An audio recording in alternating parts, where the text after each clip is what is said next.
University of Hawaii has a new strategic plan titled Hawaii's University for Today and Tomorrow to guide your public higher education system. 10 unique campuses, 9 convenient learning centers, 1 incredible ohana. There's a place for you. Affordable, high-quality education. Visit applytouh.org to learn more.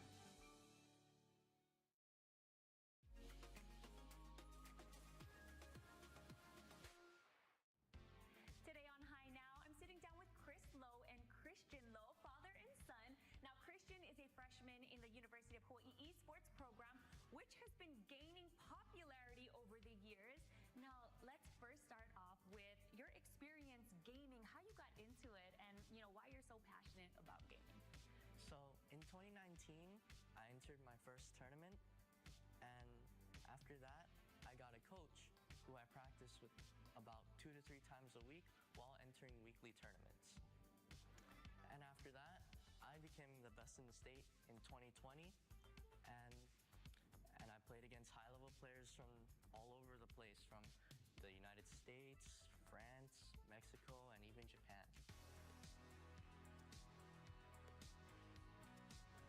I love that you said you were the best in the state because at one point you were being teased for a disability that you were born with. Tell me about how you overcame that and then became the best at what you do.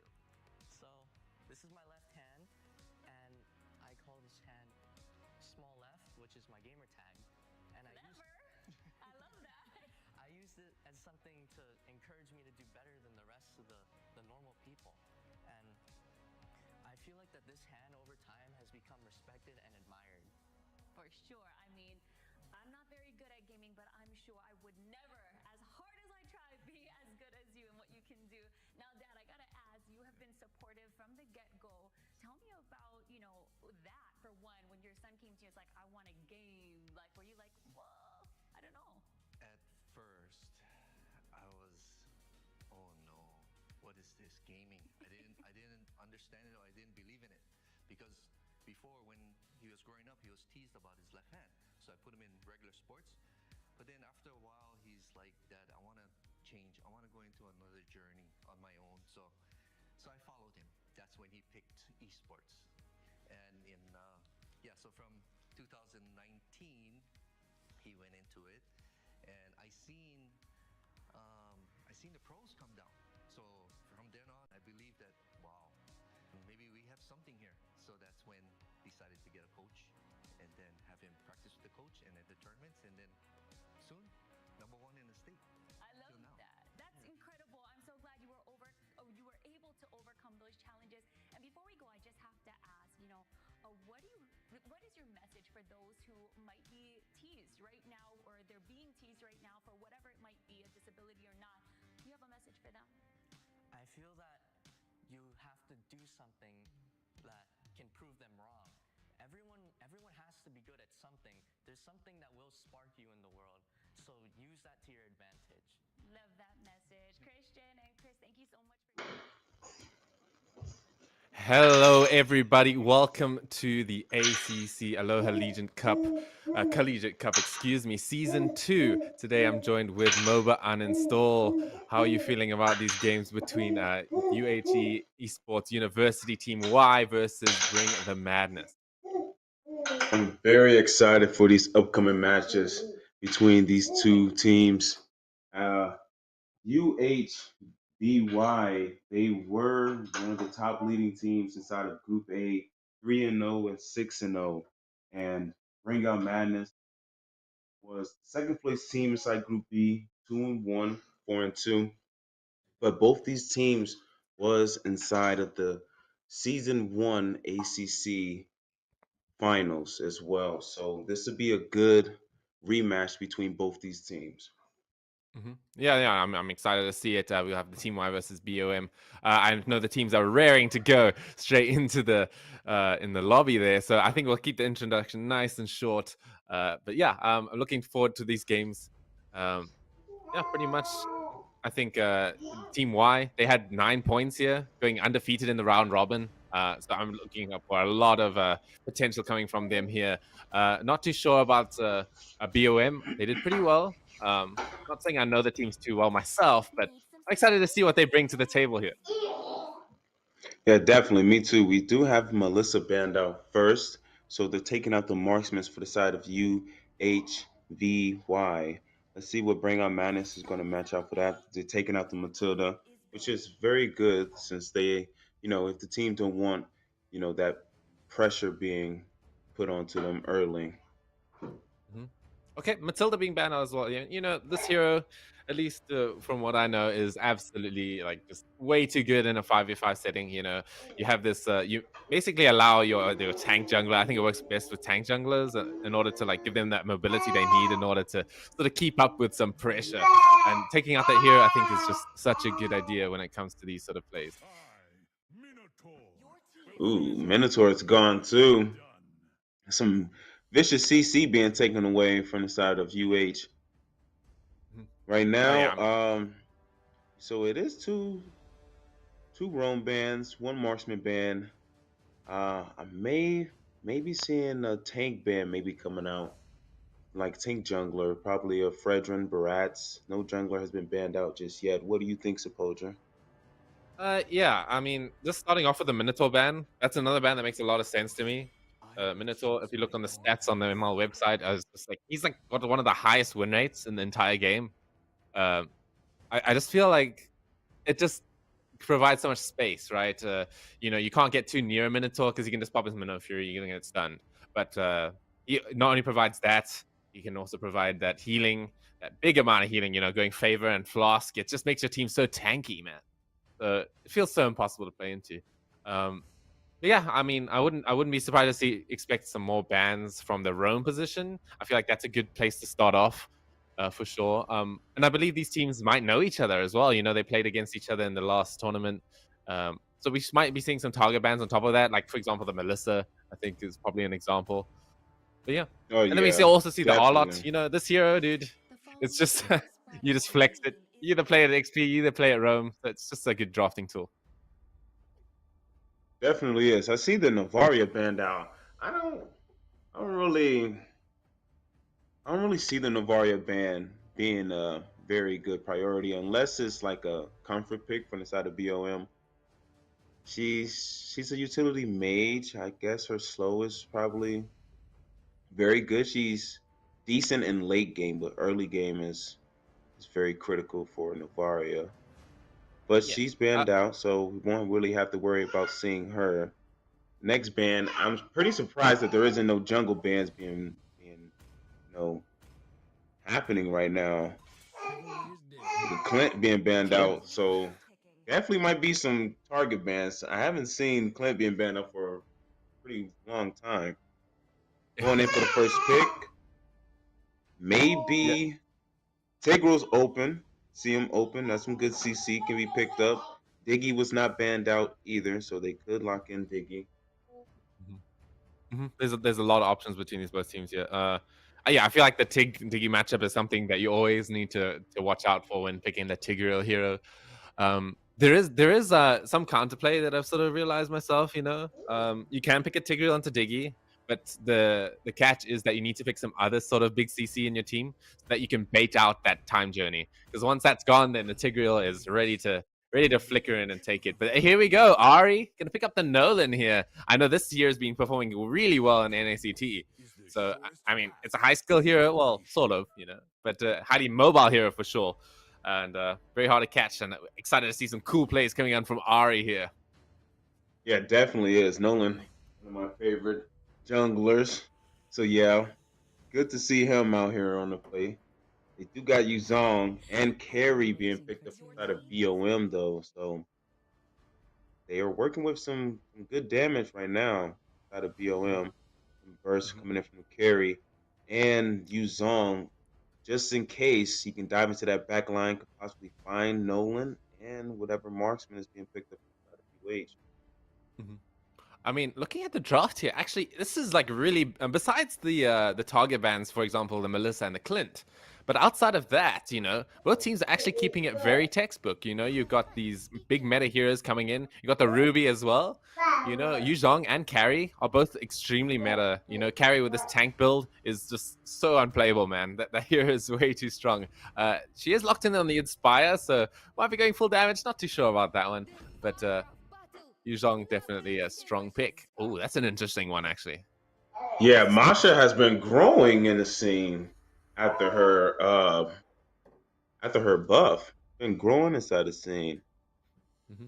So I definitely want to see how this plays out. I know the Masha may be going to EXP since the Ruby has been picked up, or it might be vice versa between them. But the Roam from the side of UH is locked in. Mm-hmm. Is Oh yeah. BOMIM going to counter that? Diggy is open. Tigro is open. We also have Lolita open. I think I remember seeing a Franco being used inside of this inside of ACC as well. So maybe, but there go to Tigro. So they're gonna lock in the CC. Oh, And they get the crazy. first ban on the second ban phase. So will it be a Cryo Oh, Diggy ban since they locked in the Tigro? Let's see. that Could that that be. is Could actually be. that is actually a good point. That is Could insane. be. Um, yeah, they get the ban here, so they can immediately ban out that Diggy, can remove the threat from it. I was thinking, like they got the Yu Zhong, they can sort of bait out the time journey with that, but it's probably so much safer to just take it out of the equation whatsoever. They could take it out the equation, but then looking at UHY's lineup, I don't see where Diggy could fit in. Unless he's going to be like the mage or something, or they may leave out marksmen, but they're going to take out Vexana. Going to put the focus on the mages. They do see that the Rome was possibly picked up for the side of UHY, so Diggy would not be banned out. I don't see him being banned out this game. I mean, So I, it, it I remember it's an playing some open games. implosion. It's an open implosion right now. Open implosion. Yeah.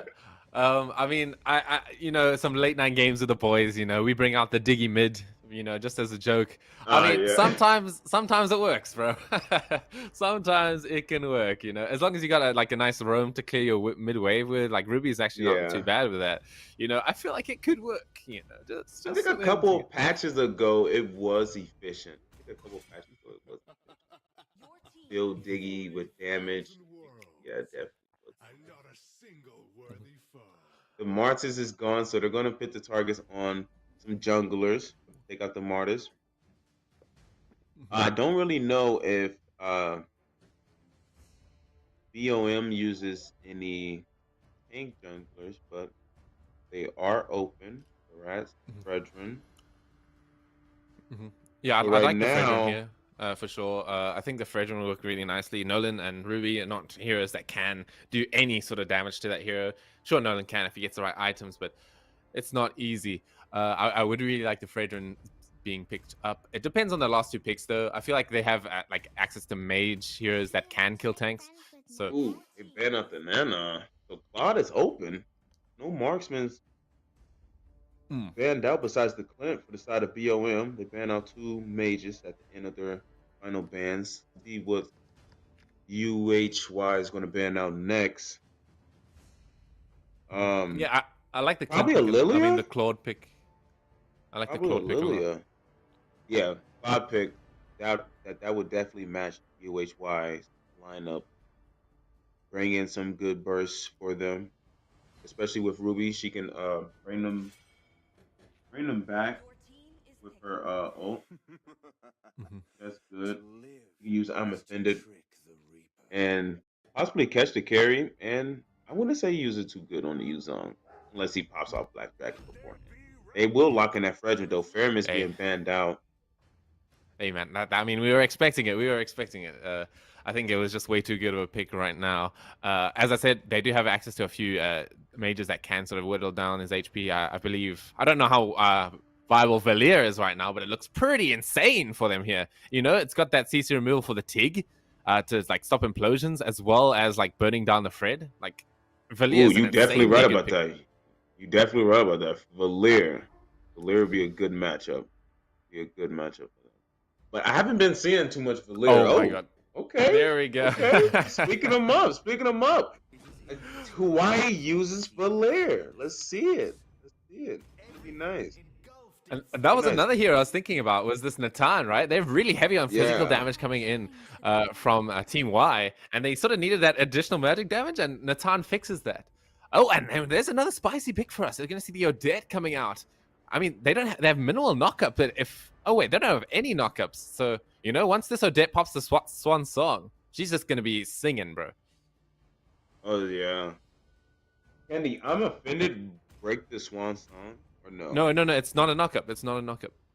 So Ooh, it doesn't break it. It's gonna be an interesting team fight when it comes into play. Mm-hmm. They do have a lot of CC from the side of BLM. Let's see how Team Y will be able to defend against this. We are diving into game 1 between UHY versus Bring Out Madness.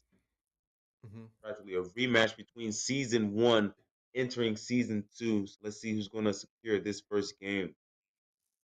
Mm-hmm. Yeah, I mean, I'm a big fan of both drafts here. Both teams have drafted incredibly well against each other. That Odette pick completely uncounted by any sort of CC from the enemy team, as well as the Valia Tigreal matchup is also checked. So, both teams have an extremely good chance of winning this, and I'm excited to see how it sort of goes out. Definitely excited to see how this plays out. I kind of say that I favor Bring Out Madness. They do have the Tigreal in along with the Odette. So even Fredrin has a little bit of CC, so I gotta give it to them. They have a decent amount of CC for those, team fight engagements. If the Valer can pop off, then that'll be good. Nathan, I would say if he can get a good early game start without getting ganked, then yeah. Ooh. Fredrin in a bit of danger here. He's going to have to be quite careful. Woo! Taking a lot of damage from this Dimensional Rift. It's going to be first blood coming in from Ari. Huge play coming in there. They're going to keep up the chase straight onto this Tigreal. Are they going to be able to get it? McKee on the run. Oh, they're not going to get it. So they will retreat from that Tigreal match, but they will secure that first blood onto Bring Out Madness's jungle. So that is very good engagement coming in from UHY. 30 seconds in between between the first turtle. Mm-hmm. A little small goal lead for the side of UHY right now. Both teams playing a little bit cautiously right now. I can see BOM won't be doing those engagements like that no more. They're going to focus on farming. Mm-hmm. Down bottom, we do have a little bit of pressure. What do you think right now before the 10-second marker on this turtle comes in? I feel like definitely a blunder coming in from Bring Out Madness. That Fredrin was not really warranted in order to go and raid that jungle buff around there. So they have a bit of a disadvantage when it comes to that. I feel like, look at Sheldius here. I mean, he's only got level 3 compared to the level 5 coming in from Ari, dude. Like, this turtle fight's not going to be easy. I will argue that Fredrin probably has slightly better turtle secure with that first skill on the Praise's Wrath. But anyway, we're going to see the Black Dragonfall coming out here. He's going to be able to zone out a little bit here, trying to scout out some positions. He's level 4. Not going to be able to avail too much with it, though. A good knockup going onto the Ruby, but is it going to be enough? He's going to get actually blown up. He's going to be able to make it out. No, he does not. Now it's a 4v5 inside the turtle pit. And now they will be losing Yu Zong inside of this. I don't think they'll contest it. Sheldy trying to find an opening. Will get canceled out. Right there by the Valer. Oh, he dives in, but will lose that turtle. Gets stunned, will dive out. Cookie finds something, but will fall down as well. Ooh, oh my god. Double kill. Oh my god. That was interesting. Yeah, I didn't expect to see an Odette picking up a double kill there. That's pretty good for them. Unfortunately, they did lose the turtle as well as a Yu Zhong. So I think overall still a great trade coming in from UHC Team Y. But anyway, looking up at the top lane, pretty even stuff right now. Carry did decide to go with that Inspire in the end, so we might be seeing the full damage carry coming out. Gonna be some spicy stuff if it does, going against the meta, which sort of forces you to go tank. So, cool. I kind of favor the damage carry. Up top, we do got the guy over here zoning out. gives him vision onto Sheldy. See, they both saw him right now. Oh, there it is. Does The pop off entropy. Yeah. Entropy Entropy. popped out. Nice. But it's not going to be dealing no damage, though. It just pushes both teams back. 4 members from the side of BOM does arrive up top. But they will be disengaging from that conflict up there. Yeah. I mean, we're going into the mid game here. I feel like Ari does need to put a bit of pressure, you know, make use of that lead. We're going to see Leo Leo. No, he's not going to find an angle in order to push someone in the base. Oh, look at the big fracture coming in. Not going to be enough damage to take them out, though. Oh, that's a close one. Here we go. Fredrin versus the Nolan. I feel like even though Fredrin is behind here, Nolan can definitely not take him in on a 1v1. You know, Fredrin is just that sort of hero that provides that. Definitely not in a 1v1. Definitely not in a 1v1. We do got Corrosion Sight picked up for the carry. They're just poking right now. I don't think they're going to be trying to engage in anything too serious until the objectives pop up. That's where most of the battles be happening.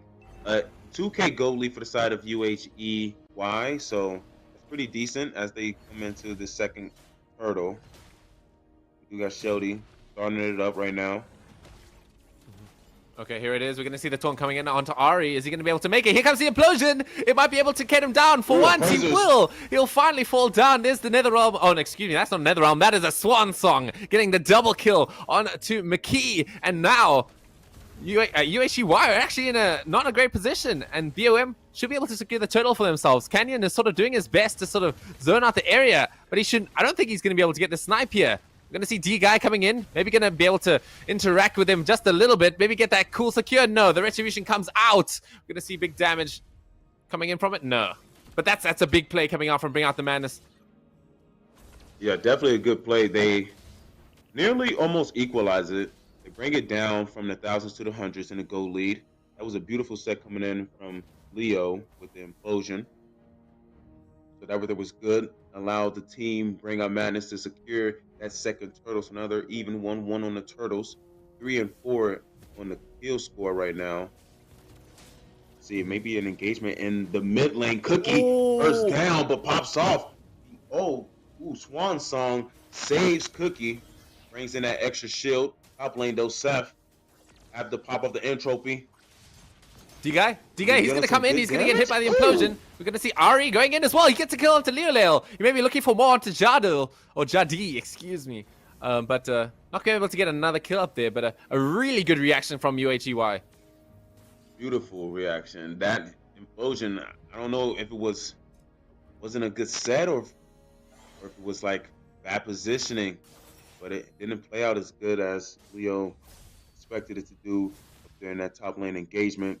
Bottom lane, though, nothing too serious. Ooh! Oh! Wow. They There caught it that is. return stream, had to. Already takes down Cookie with the burst. Oh my god. That's a huge pickup. I mean, Cookie was like the only leading factor coming in from BOM. She was carrying all of the fights. You know, that's a 4-kill shutdown, I believe. No, that's a second death after the 4 kills, I believe. So, you know, shutting down that O'Day is pretty important, you know, in order to have it, because she has a really good game on her hands. Definitely does. Still have the goal lead right now out of UHB. For UHY, my bad. Showing up the items. Endless Battle picked up for the Ruby. We got Hypothesis Blade picked up for the Nolan. But right here at this turtle, third turtle being easily secured for the side of Bring Out Madness. That's actually 2 turtles to the side of Bring On the Madness there. Like that's not something I would expect to see, like already. Like just like based on how their early game went. So this is actually such a close game, man. I was like, damn. BOM, they're having a rough early game, but they're bringing it back. They're bringing it back, but they haven't caught that goal lead just yet. UHY, we're just gonna call them Team Y right now. Their name is pretty long. Team Y has been holding on to this goal lead since the game has started, but up top lane though, Jedi is definitely getting ganked. Will fall down to Seth. Is maybe leaving them an open secure on this tier 1 top lane turret. Yeah, I feel like this damage carry is a bit of a mistake, you know? I feel like this Nolan's just going to have a free time just getting kills on her. But, like, if you go tank, you know, Nolan doesn't have that option anymore. As well as still having the decent damage output. Oh, talking about damage output. Cookie. Oh, Swan Song. Oh, my God. Down the Nolan. Ari falls down. That is a good response, you know? Takedown. Takedown. There's still 1K gold lead behind right now. Oh, back Dragon Fall. That's been committed. I think that's just to get to his lane quicker. Down bottom. He got to get down bottom. Bring on Madness does has to like secure a little bit more. Oh, we're going in for pause. Oh, excuse me. What was that? Was that a mistake? No pause. No pause. But yeah, Bring on Madness does have to like secure more ground right now. It looks like they're trying to go for these kills, but I think they need to secure like some towers. If they gate one of those lanes, force Team Y to be pushed back. We do have something happening right here in the mid lane. Canyon falls down to Cookie. Yeah, like you said, Cookie is leading it right now, 6-2. Dude, and that's the entire kill count for BOM, bro. That's like that's crazy. Oh, we're gonna see Seth taking out Clanditope. Oh man, Shield is here. He's gonna be in the front lines here, taking a decent amount of damage. Ari wants to go in and steal that blue buff. You know, have an extra additional blue buff duration. Is he gonna get it? No, he's not. Sheldy will secure it with the retribution though. That means Ari's gonna have the retribution for the Lord. So I feel like this is not really contestable for BOM. Ari falling kind of low though. I mean, okay, no, but talking about falling low, that Lord just melted to that entropy with it. That was a beautiful transition coming in from Team Y. After he lost the engagement and the purple buff, went straight for the Lord, knowing that the retribution was gone, secured it. Now they do have super minions diving down the lanes. It's not a good position for Bring Out Madness. They are 3K gold lead behind right now. We're gonna have to defend. It is a regular lore, so I believe a defense is in their favor. Oh, see if they can secure these tier 2 turrets. Oh, there it is, a huge shutdown coming in from Cookie now. I mean, Seth was 3-0. Getting that first kill is going to be a huge amount of golden experience for the team. I can't believe that Cookie is securing every single kill, dude. That's crazy. Yeah, 7-2 now. All kills being secured by Cookie. Oh man. I mean, look at it. Taking a quick look at the items. Yeah, Cookie had just took the lead for the team. Got 7K gold. We got some engagements going in the mid lane. Oh, we're gonna see Masha D guy in a bit of danger here. Does have that CC HP bar here. We're gonna be able to run out with that. By the way, I didn't check. I think it's this is a Masha Rome, if I'm mistaken. Like, I don't think I've ever seen that. Like that off something CT. Masha Rome? I would possibly say more so Ruby Rome. The Masha Rome is pretty interesting. Pretty interesting right now.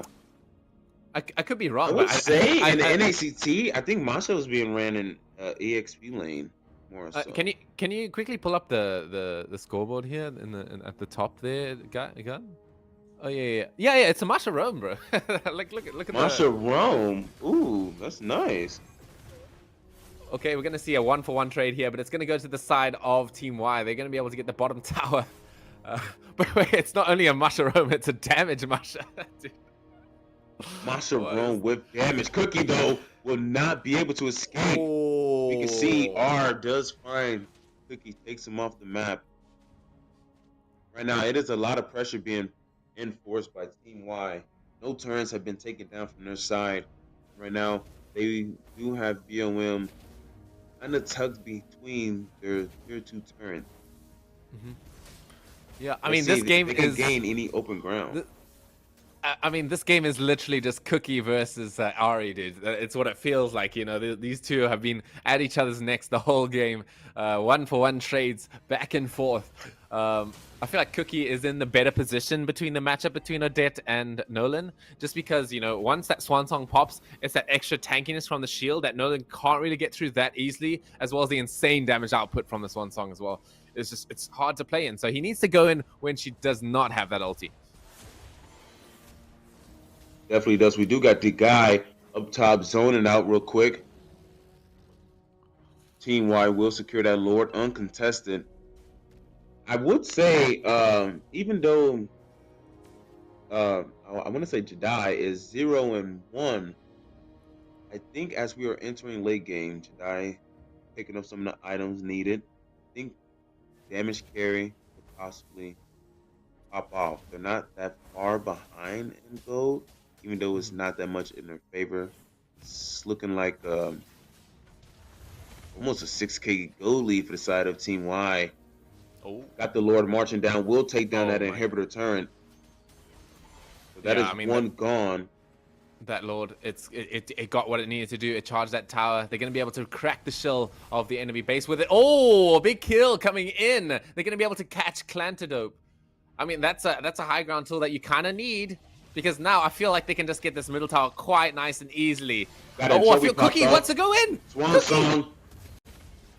Oh, and the big implosion coming out as well. Oh, but there's the Valia matchup. He's going to be able to push them out away from that implosion. Oh, we're going to see. Oh, a big taunt coming in onto Ari. Is he going to be okay? He's going to make it out with a fracture. Bigger Praise's Wrath, but it's not going to be enough. He's going to fall down. McKee will get the kill onto Carry as well. They're going to be able to get the top tower on top of that. They should be able to get the mid tower. It's just Leole. By himself, he's not going to be able to defend that one. He's going to have to hold the base down by himself. The armor offender comes out. He's going to get caught up by it. The fracture will finish him off. And now it's just going to be Clantadope. Will he be able to defend the base? He's going to try his absolute best here. Ari sort of sniping from the side. They're sort of doing it really well here. They're going to finally get the base down. Jeez. Game 1 going to Team Y. A beautiful team fight coming out here. We see a bit of a cat. GG's. What do they do? That's nice. That's nice. That's nice. They know it's the rematch. That's nice. Okay. Oh man, that's a bit of BM coming out right there. We like to see it. We like to see a bit of good energy coming out from them there. Oh man. Yeah, definitely. Nolan performed very, very good in that game, especially did the Nathan. I can say Cookie, you did great. I ain't gonna lie, you did great. You did great with the that performed good. Yep. Secured all the kills for the team. That was GG. Yeah, I mean, listen, I know that Cookie, like, you play absolutely well, but it is a team game. Sometimes it can't just be one person carrying the entire team. It sort of needs to come from everyone. I'm not saying that everyone played badly on their team. It's just it just sort of felt that way in my head, if you know what I mean. They just didn't have the pop out moments. Some of the positionings that they had was kind of off-putting, and then with the Masha on the roam with the sprint, so mainly Masha was zoning, giving out the positions of the team, and then just sprinting away. So yeah, it was that was crazy, kind of forcing them to use their skills. So I think the Masha run was a very good bait pick. Played it as a good bait pick. Yeah. Anyway, guys, that is game 1. We're going to take a short break, and after the break, we will come in for an interview with just one of the two of the team members from both teams there. Yeah. Oh, excuse me. Hey, oh, excuse me. Sorry, I'm just catching something else. We'll do the interviews after the game. Excuse me, after the best of 3. So, Gun, are we ready to go and straight into the next game, or are we going to take a little break? Okay. We'll take a short little break, not too long, going into game 2 after this, but a great first game indeed.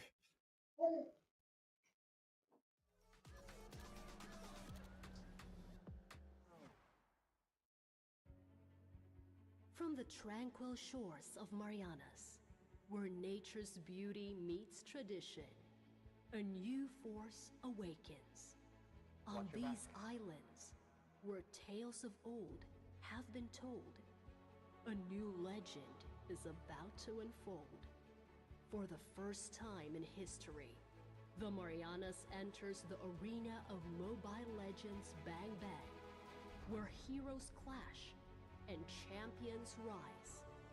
This isn't just another game. It's a challenge, a calling, an invitation to shock the world. To those who doubted, To those who never saw it coming, witness the rise of a region set to redefine esports. From the heart of Guam to the spirit of Saipan, we unite, we stand, we conquer.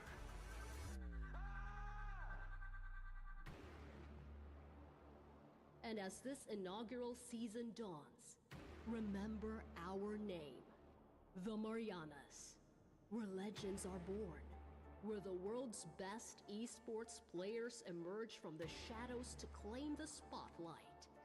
This season, we're not just playing, we're making history. And the world will never be the same. Get ready to be electrified. Get ready to shock the world. Expect the unexpected. We're coming for you.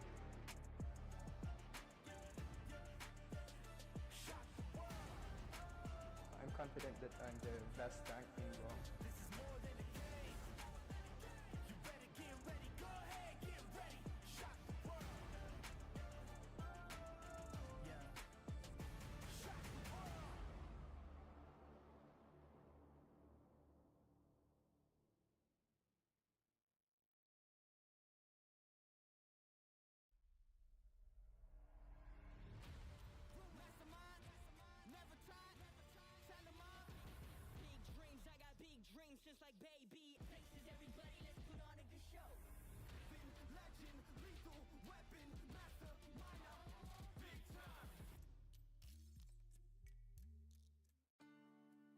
The University of Hawaii has a new strategic plan titled Hawaii's University for Today and Tomorrow. To guide your public higher education system, 10 unique campuses, 9 convenient learning centers, 1 incredible ohana. There's a place for you. Affordable, high-quality education. Visit applytouh.org to learn more.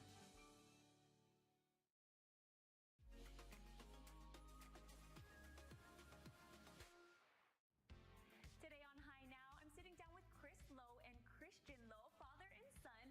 Now, Christian is a freshman in the University of Hawaii esports program, which has been gaining popularity over the years. Now, let's first start off with your experience gaming, how you got into it, and why you're so passionate about gaming. So in 2019, I entered my first tournament, and after that, I got a coach who I practiced with about 2 to 3 times a week while entering weekly tournaments. And after that, I became the best in the state in 2020, and I played against high-level players from all over the place, from the United States, France, Mexico, and even Japan. I love that you said you were the best in the state because at one point you were being teased for a disability that you were born with. Tell me about how you overcame that and then became the best at what you do. So this is my left hand, and I call this hand small left, which is my gamer tag. And I love that. I used it as something to encourage me to do better than the rest of the normal people. And I feel like that this hand over time has become respected and admired. For sure. I mean, I'm not very good at gaming, but I'm sure I would never, as hard as I try, be as good as you and what you can do. Now, Dad, I gotta ask, you have been supportive from the get-go. Tell me about, that for one, when your son came to you, it's like, I want a game. Like, were you like, whoa, I don't know. At first, I was, oh no, what is this gaming? I didn't understand it, or I didn't believe in it, because before, when he was growing up, he was teased about his left hand. So I put him in regular sports. But then after a while, he's like, Dad, I want to change. I want to go into another. Okay, guys, welcome back to the game 2 between BOM and Team Y from UHE. Team 1, I mean, game 1 was pretty interesting, man. I mean, I don't know what else to tell you. There was some cool stuff happening, but in the end, it was UHE Y who took the victory. What are you expecting to see in the second game, Mo? I'm expecting to see some different outplay coming in from the rest of the team of BOM. We saw Cookie perform.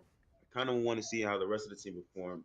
You know, Not saying that they didn't do good in game one, but a couple of their positionings, certain team fights kind of caused the team to fall down in the gold. But we do got some similar bands coming out. Matilda and Melissa being banned out. Hmm. Yeah, I mean that's another target band going in, I believe, with that Melissa. But similar bands overall. We're gonna see well, pretty much the exact same so far. Um, I don't know. This Arlot, I feel like it does need to be banned out. I'm just sort of like torn between it. The Rome Arlot is like not as good as it used to be, just because his second skill heal is now based off his attack. So I feel like that's what made Arlot good in games, is because he was able to flex between two roles, but they're still gonna take it out nonetheless, coming in from BOM, which is nice and safe. Most definitely. Yeah, you were right about the similar bands. We got Minotaur being banned out as well. So I do want to say that it may be some comfort picks, some respect bands being banned out right now. I don't know if they're going to ban out that Nolan on their last ban though. Nolan being picked up first pick for the side of Team Y was pretty aggressive against BOM. Hmm. Oh yeah, for sure. I feel like even with that nerf to Nolan's ult, not being able to purify any stuns, it hurts the hero a lot. But if you're like Kyrie, you got the moves, you got the dodging capabilities. You should be just fine dodging out any skills that would stun you otherwise. So that sort of stuff. But Oh, hey, the interesting. Masha, the zoning from that Masha in game one. Yeah, they definitely don't want to deal with that again. So, but they do get first pick this time. So I don't know. They may pick up Nolan for themselves. That's a fair point. I feel like this hero is worth contesting. And you can definitely pick it up coming in from BOM here. The Masha, definitely, like surprising as it was, having this damage roam, she was still tanky, those 3 HP bars, they work out. And, having the sprint along with that CC immunity with the third phase of your HP bar is just so hard to kill. And she was providing all this vision necessary, all the space in order for her team to do exactly what they wanted. We got the Novaria banned out once again. So if Cookie was good with Audette, I'm thinking Cookie may be good with that Novaria. Maybe I assume this was Nolan, there the we go. Nolan snatch. They do snatch up that Nolan. Oh man. Let's see what counters. So are they going to pick up Fred for themselves, or will they pick up Hmm. Baraz, or probably counter Uh, with a more assassin-y jungler? Maybe, Yeah, maybe. there's a few assassins that work against Nolan for sure. One hero that I haven't seen before is actually my main. Is that Joy pick? Joy is one of the best Ah, junglers in the yeah. game right now. So I'd like to see that maybe being picked up. But well, I mean, it's not the easiest hero. Not everyone can play that. Cannon will snatch up that Yuzong, so they're gonna bring the Black Dragon over there to the side of Team Y. Repick on the Ruby, so they're definitely securing in some CC for the side of Team Y. The counter picks. Yeah. Let's see what's gonna happen. They made up a marksman because a couple marksmen is still open. Carry is still open. Carry could have popped off last game, so this could probably be the game for Carry. So this Hmm. could probably be the Hmm. game for Carry. Carry could pop off, or Claude. So far, yeah, I feel like both can work pretty well. Oh, Ooh. I like this pick a lot. The Xborg gonna have that last insanity to ignore pretty much all of the CC coming in from UHEY, and there it is. As you said, they're gonna pick up carry once again. I mean, listen, it's you didn't have the best performance last game on this hero. I feel like you were just like this hero was just a bit too squishy. They could probably I'm change it ho- up to tank build. They probably change it up to tank build. I'm hoping so, man, because like that's what makes Like the get hero rid of meta the right now, right? inspire and get the vengeance. Get rid of inspire and get vengeance per se. Yeah, yeah. I mean, look, I've seen my friends work with the tank carry before. You can slot in the inspire, just increase your damage output to make up for the fact that you're going for like a tank build. But yeah, I mean, it's fine. If you can, this game working on positioning a little bit. It can still work. Just need to keep that Ooh, damage carry safe is the most important part. As we see Ari going for the Bashir. That's an interesting one. definitely a very interesting one for me. Bringing up the Boxia. I seen Boxia be performed a couple times on the NACT. So him, I can say he matches pretty good with Nolan's speed. You know, he can go into will form and keep up with Nolan if that's the case. Mhm. But with this carry, he does switch up the Inspire, pick up the Flicker, so maybe still damage build. Possibly Possibly a good threat against the Boxia. Don't know just yet. Have to see what Seth is going to pick up for their marksman, but they will ban out the Tigro this time. So I don't I don't think the use of Diggy will be, banned out in this Mhm. game neither, since Tigro and Minotaur is gone. They banned out the Yeah, Masha. Let's see what they're going to ban out next. Last game they banned out Vexanum, but they're going to take out Brody, eliminating some burst damage, which actually yeah, would have played a good hand for the side of Team Y. What do you think? yeah. I feel the Brody makes a lot of sense to me. It's sort of it just sort of deals with this carry lane. It kind of bullies the carry, especially if you're going for the tank build. If you're going for damage, I feel like Brody would or like absolutely consume the lane, right? He would like Brody's one of the strongest laners, so I like the ban a lot. I'm a bit concerned about Ari, with this like a lot of tank hitting potential coming in from them Yeah. from BOM. You know, you got the carry with the true damage, you got the X-Borg with the true damage as well as the percentage damage with the lost insanity. So I'm not too sure how I feel about it. Me neither, to be honest. But the Faramis is gone. That's another band that was, in game one. So they're going to take away that revive, Mhm. which would definitely be good for the side of BOM, but now it's gone. Vexana's still open. This dude got a couple mage picks. I don't think they're worried too much about Claude, so they haven't Yeah, banned man. him out and Talking about mage picks, man, that Odette is open. If you know what I'm saying. That is open, but Cookie picked her up. Cookie picked her up. He could probably secure her again.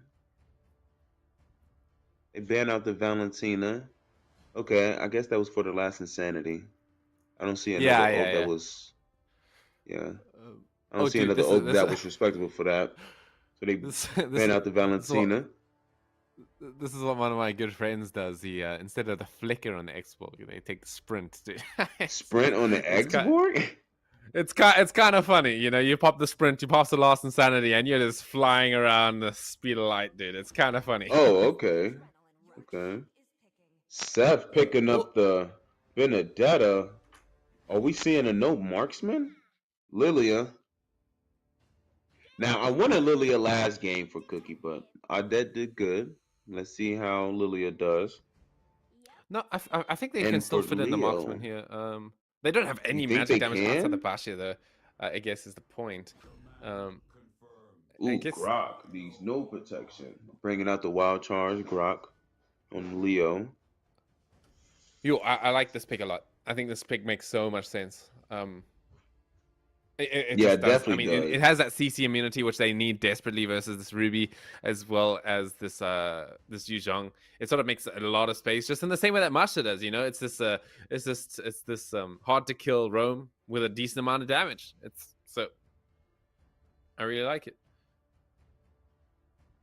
I'm praying that McKee picks up the mage. Yeah, there we go. Okay, so Xavier may be coming into the field. Vexana's open though. They can bring in a little bit more additional CC, but Xavier got some too. So there will be no marksman. Seth will be taking Yeah, you were Benedetta right. into that gold lane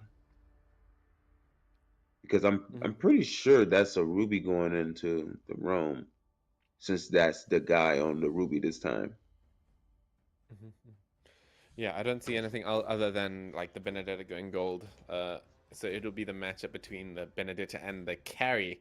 Not sure. I mean, I don't know these matchups too well. You know, the marksman versus non-marksman matchups. So I don't know if I can comment on that. I feel like the way you play it is that you sort of take advantage of your early game and you sort of snowball over the marksman. We could definitely see that happening. You know, like Benedetta has a lot of kill threat on this carry. So The basis of like replacing the marksman or even the mage for like EXP, I would say they're trying to end it quickly, like going in for the aggression.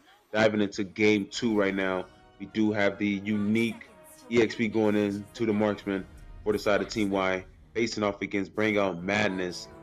Will this be a full sweep or will we get that full series coming out from Bring Out Madness?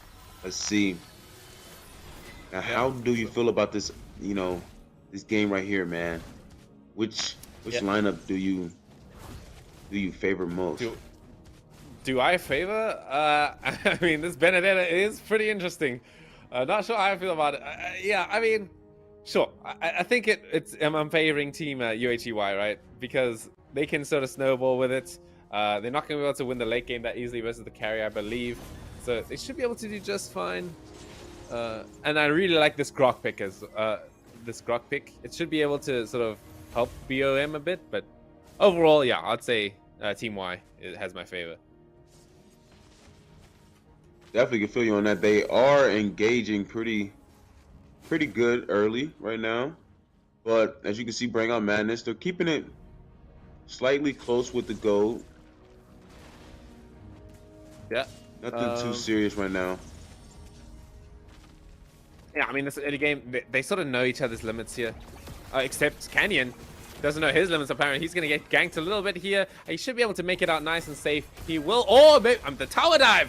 Shelly getting first blood for himself. A great start coming in from BOM. As they might be able to pick up another kill. Ruby not going to be able to. We'll be able to get nice and far away as McKee, excuse me, is going to get a little bit of money. Middle tower. Ooh, a little bit of money. He dived it down to halfway. It's a good start for the 2-minute marker. We got the first turtle spawning in just now. Right now we got Xborg looking to zone it out a little bit. Oh, but they're going for Nothing the blue too buff. serious. Yeah, the grant that purple. Maybe starting out right here, but Nolan secures it. That was a good grab. Yeah. I mean, that's worth the Ari retribution. does waste that. Hey, they both used it, so it'll be a little cooldown for both of them. Yeah, a little cooldown for both of them right now. Nolan Sheldon will be starting off this first turtle right now. Yuzong around the corner, looking to zone out, waiting until R gets down there. I think pops off the wheel. I see him moving fast. Oh, takes him down, but there go Xboard does pick up that turtle. Pops off the last insanity. Will not find anybody. Black Dragon used by Cannon to disengage from that encounter. So that was good. They will lose their jungler, but they does secure that turtle. Oh man, that was a beautiful set coming in straight from Canyon there. It just did not let that Nolan like live at all to secure that retribution. But yeah, the X4 coming in clutch will secure it for Bring Out the Madness there. As we're gonna look at a little bit of a gank coming in from Ari here. We'll be able to tower dive a little bit.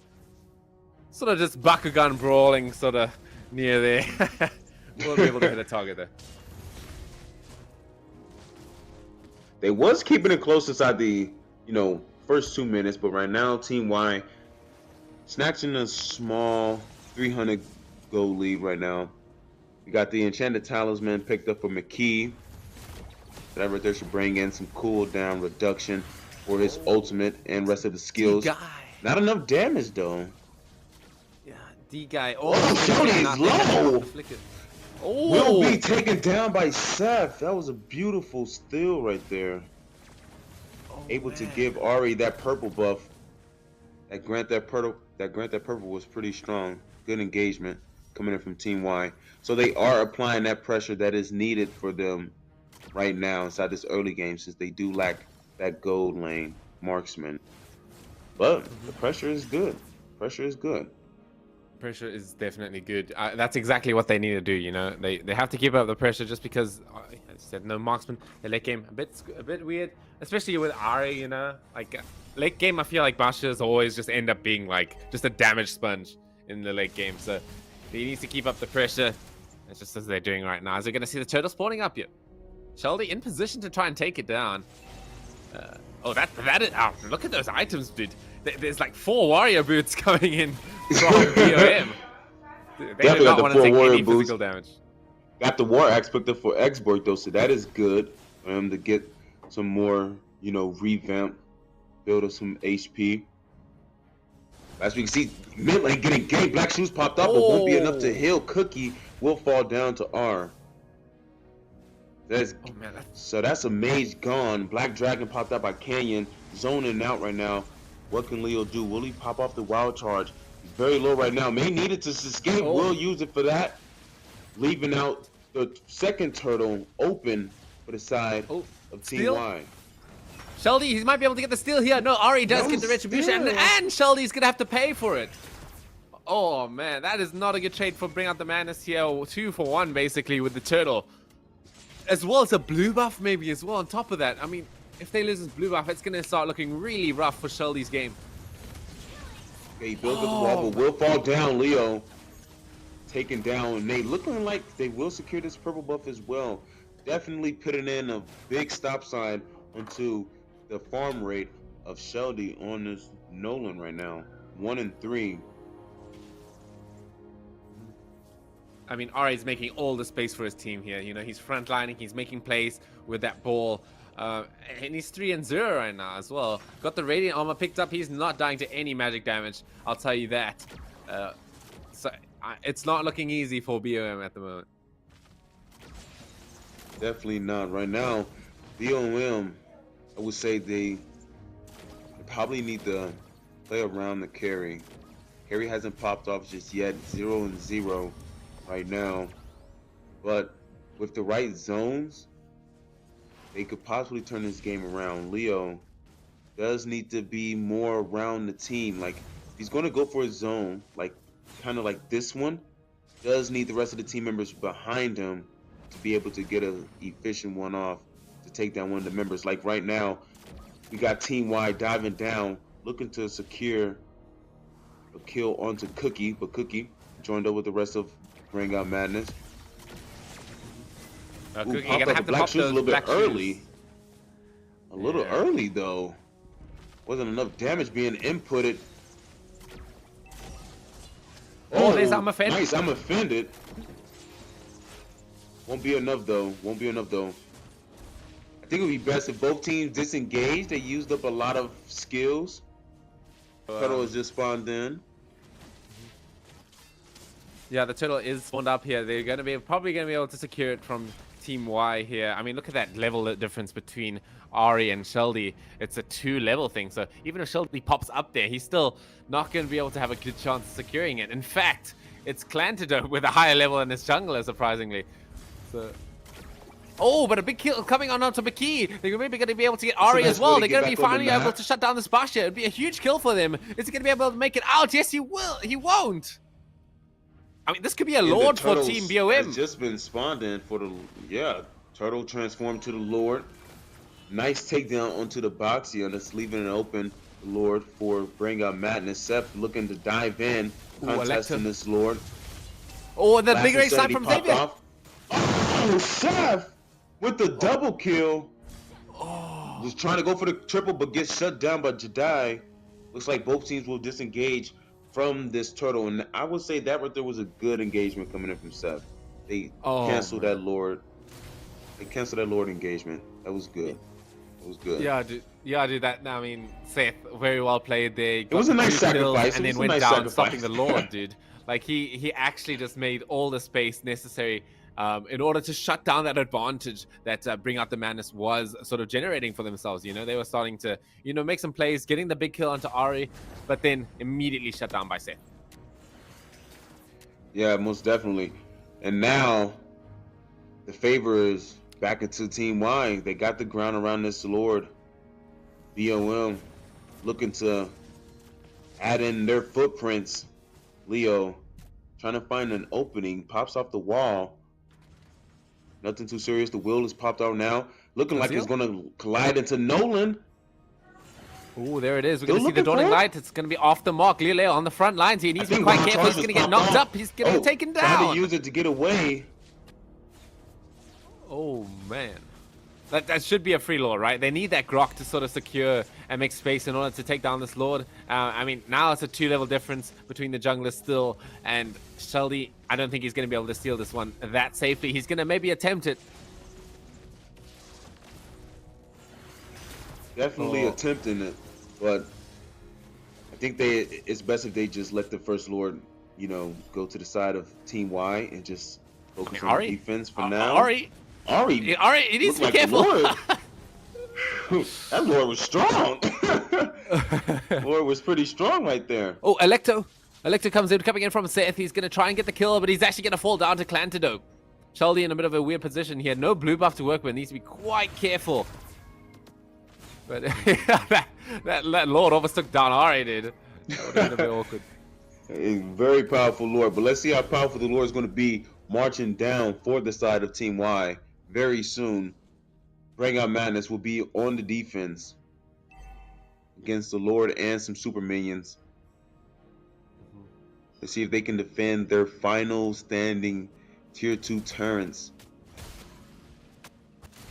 We're gonna get a tower destroyed by carry here. Oh no. Oh, so that was a top turret that Jadi sort of sniped for themselves. I mean, that's some gold, right? That's the first turret for themselves. Get a little bit of gold for that high ground defense. I like it.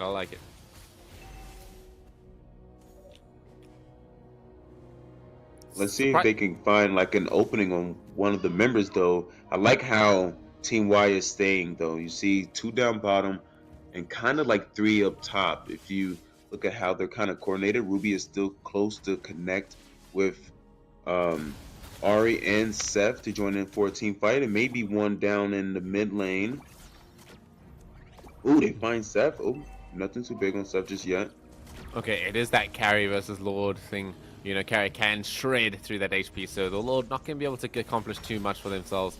Oh, Electo coming in from Seth, doing a lot of damage to Sheldy. He needs to be quite careful standing in the middle of it. But, I like how JD is popping up the 1 and 0 right now. Yeah, I mean, he's having a pretty good game this time. His positioning is on point. He just needs to get into that right, sort of position, though, in order to take down Ari, because he's probably going to be the one that's killing him the most in this situation. We're going to see Leo going to have to pop the wild charge to get out. That's a wild charge not available for this tower defense. But that's what they need, though. They need the wall and the wild charge set. And with that being done, I think Bring Out Madness could possibly turn this around and take down some more turns, open up some more area for them to lane around. But they need to get it on the right members, though. Right now, I would say Xavier and probably Seth needs to get taken off the board. R is kind of too tanky for them to waste the wild charge on that, unless it's going to catch 3 members all at once. Oh, we're going to see Nolan going to get caught up here by this Ruby. He needs to be quite careful. He's going to get taken down with the Electo. The damage output there. That's not a good start to the defense here. Jadi also getting quite low. The Lord should be nice and easy for the side of Team Y here. With Sheldy missing, this will be a good uncontested Lord for the side of Team Y. Bring Out Madness back on the defense. Yuzong, I like how he's mainly clearing up the lanes. He's keeping the pressure from the minions applied for the side of Team Y. Okay. Yeah, I mean, I've been in this position as Nolan many times. It's all about you don't have access to that blue buff at all, so you just have to play around it. Nolan is the hero that's sort of not too bad when it comes to not having the blue buff. You can't be in like a long fight, but you still can get that solo pick off it if the opportunity does present itself.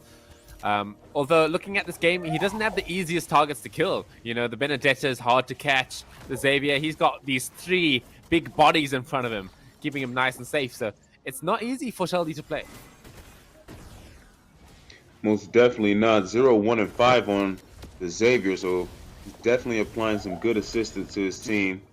They take down another inhibitor turn. Oh my Cookie falls God. down as well. Seth. Pops off the immortality. Seth is absolutely. He was just like Okay, sort of last hitting the tower in front of insanity. their faces. We're gonna see the They big wild find card coming out. Canyon. Yeah, they're gonna be able to actually get the Yu Zhong here. Seth as well on the run here. They're gonna be able to get the middle tower. Conceal coming in from Leolale. He's gonna try his best. Here we go. Oh, Sheldy, he's in a bit of danger. He's gonna get caught up in the Xavier circle. Leolale has to pop the flicker to get out of here, as well as the X-Borg. He's actually trying his best to help his team out, but they're gonna fall really fast. Z gets taken out by Seth with the Electo on top of that as well. Clansino will get the counter Seth, but the game is already over at that point. We're gonna see Team Y.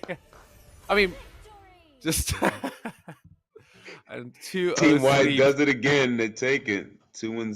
GG's. GG's. Well, they do knock BOM down to the lower bracket. So BOM, they do have a second life. They can, make a comeback and possibly see Team Y again. But it was a good game coming out from both teams. Yeah. We will have a little bit of a break here between the two matches. We will be seeing Team X versus sorry, excuse me. We're gonna be seeing them versus the Boner Kids in the next round here. But yeah, very well played to both teams, as you said. Yeah, GG's.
From the tranquil shores of Marianas, where nature's beauty meets tradition, a new force awakens.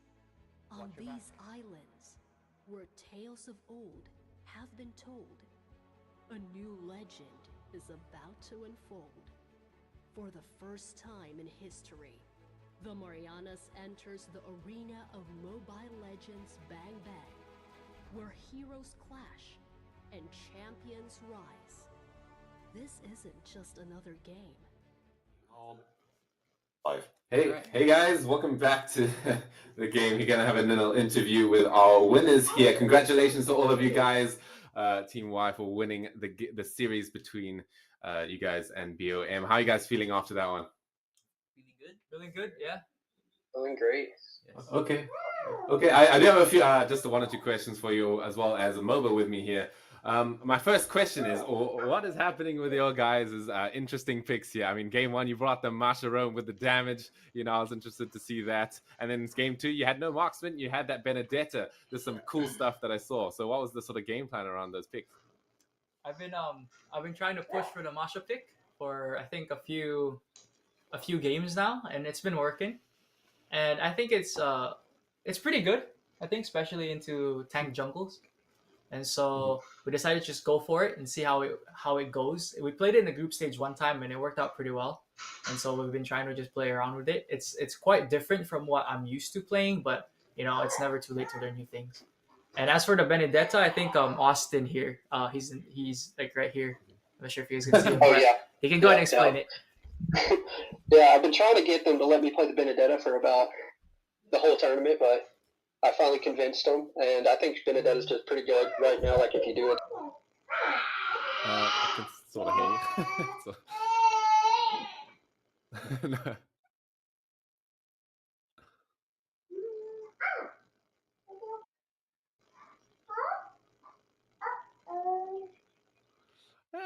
Kind of.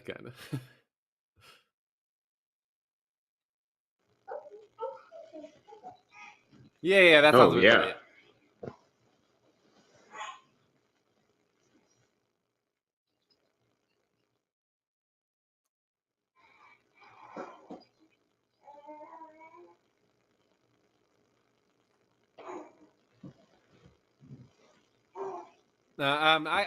I think just barely can sort of hear him. Maybe we can maybe skip that.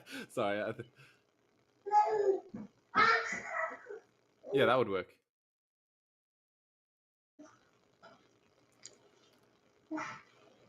Yeah, that would work. That works. Yeah. I can hear you nice and clearly.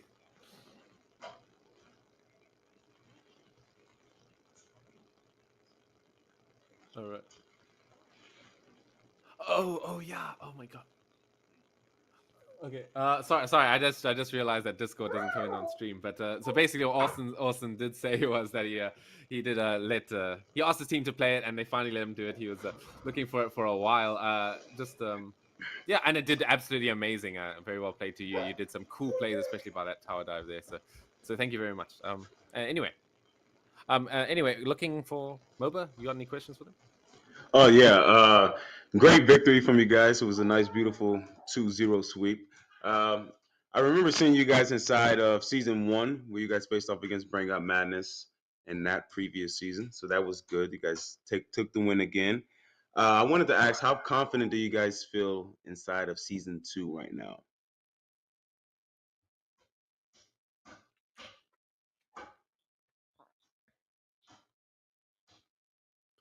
Oh dear.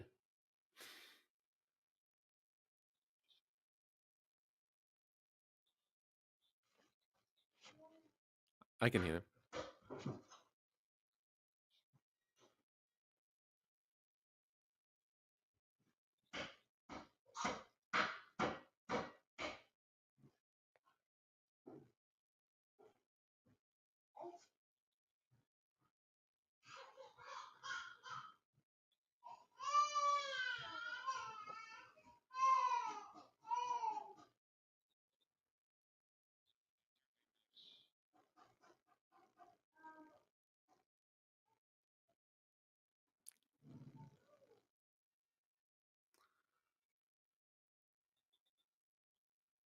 1 second, everybody on stream. We are having a small delay with the interview. We are getting the interviewees back into the stream so we can all hear them. Yeah, sorry about that, guys. It might have been something to do with moving Austin into the into the Discord, something like that. Yeah, the kryptonite for VMix, unfortunately. Let's try. Is that? I'm not sure if that's working. It works now. It works now. Okay. Okay. Sorry for You that. guys are good now. You guys are good. All right. Sorry. Let's start over. Where did it cut off? Oh, I think it was. It was just about how confident you guys are feeling in the season too. So you can start from the beginning. Yeah, I think definitely we're not gonna underestimate anyone, and so even though some of our picks may be weird, we do believe that they will work, and so yeah, we're just gonna do our thing. We're gonna make sure we try our best, and if we make mistakes, we'll just make up for it. It's never gonna be 100% confidence, but we believe in ourselves and we believe in each other as a team, and so hopefully we'll make it through till the end. So just take it game by game. We don't think about the bigger picture. It's just we gotta lock in for every single game, and that's how we get there. Yeah. Mm-hmm. Okay. Love it. That's nice. Well, I definitely salute you guys and hope you guys do have a great run in this, ACC season 2. Seb, do you have any other questions for our winning team? Yeah. Just one last question. I don't know the full context, but you guys did show your victory screens there. I'm kind of curious as to sort of what that was. I mean, we had a good laugh about it on the cast. So would you like to give an explanation for that? Oh, so what that actually is, it's we did that as a form of verification for the group stage, right? Since we work with Guam and we're working with Guam, Saipan, and everyone else, we wanted to make sure. Or it was I think we learned that from Guam actually and Saipan, where they show the end screen when the games are finished, so that verifies that hey, the person playing is actually playing on this phone, because that's just and we got into a habit of doing that, and so we've just been doing that ever since. It's it's just for a verification. That's nice. Good to stay secured. Okay. Thank you very much, guys, for coming out here. Very well played to you guys. Congrats on the victory, and we'll see you in the upper bracket a bit later. Thank you so much. Awesome. You'll have a good one. Okay, guys, we're going to go back into the next game in a bit after a short break. And that's probably just about it. How are you feeling for this next game, real quick, Mo? Oh, I'm feeling wonderful, man. Game 1 was good. We had some very nice, unique picks coming out.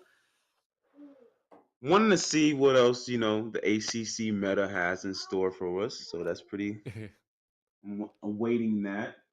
Also awaiting a full series. So let's see if Bona Kids and Team X can give us that as well.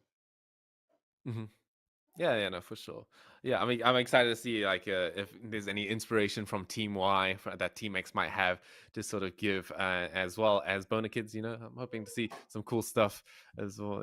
Like I was a big fan of those off meta picks. The Benedetta Gold and the Masha, so that sort of stuff.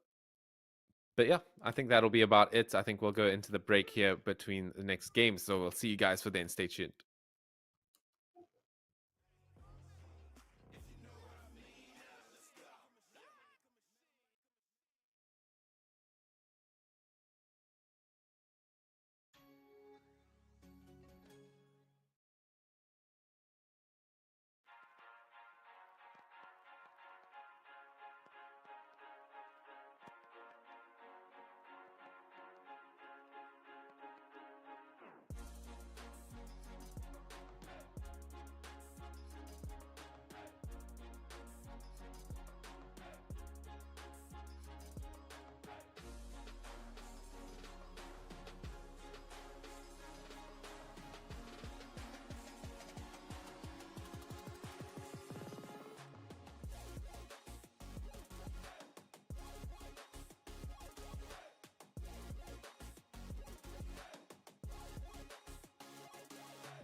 From the tranquil shores of Marianas, where nature's beauty meets tradition, a new force awakens.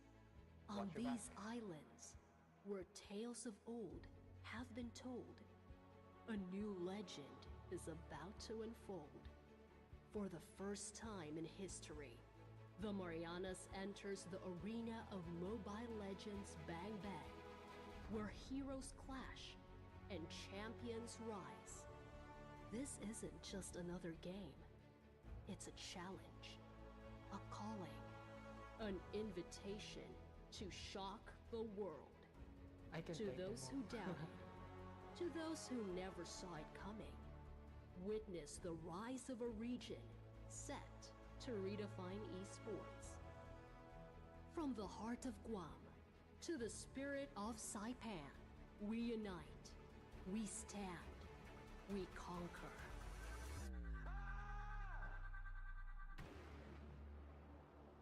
And as this inaugural season dawns, remember our name, the Marianas, where legends are born, where the world's best esports players emerge from the shadows to claim the spotlight. This season, we're not just playing, we're making history. And the world will never be the same. Get ready to be electrified. Get ready to shock the world. Expect the unexpected. We're coming for you.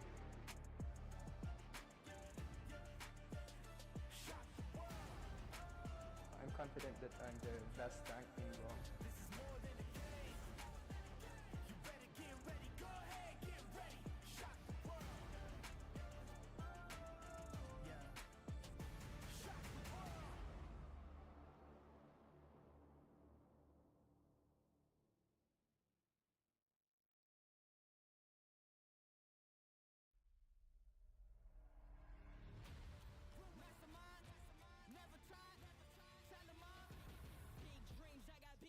Just like baby, Texas, everybody, let's put on a good show. Legend, lethal, weapon, master, minor, big time. The University of Hawaii has a new strategic plan titled Hawaii's University for Today and Tomorrow. To guide your public higher education system, 10 unique campuses, 9 convenient learning centers, 1 incredible ohana. There's a place for you. Affordable, high-quality education. Visit applytouh.org to learn more.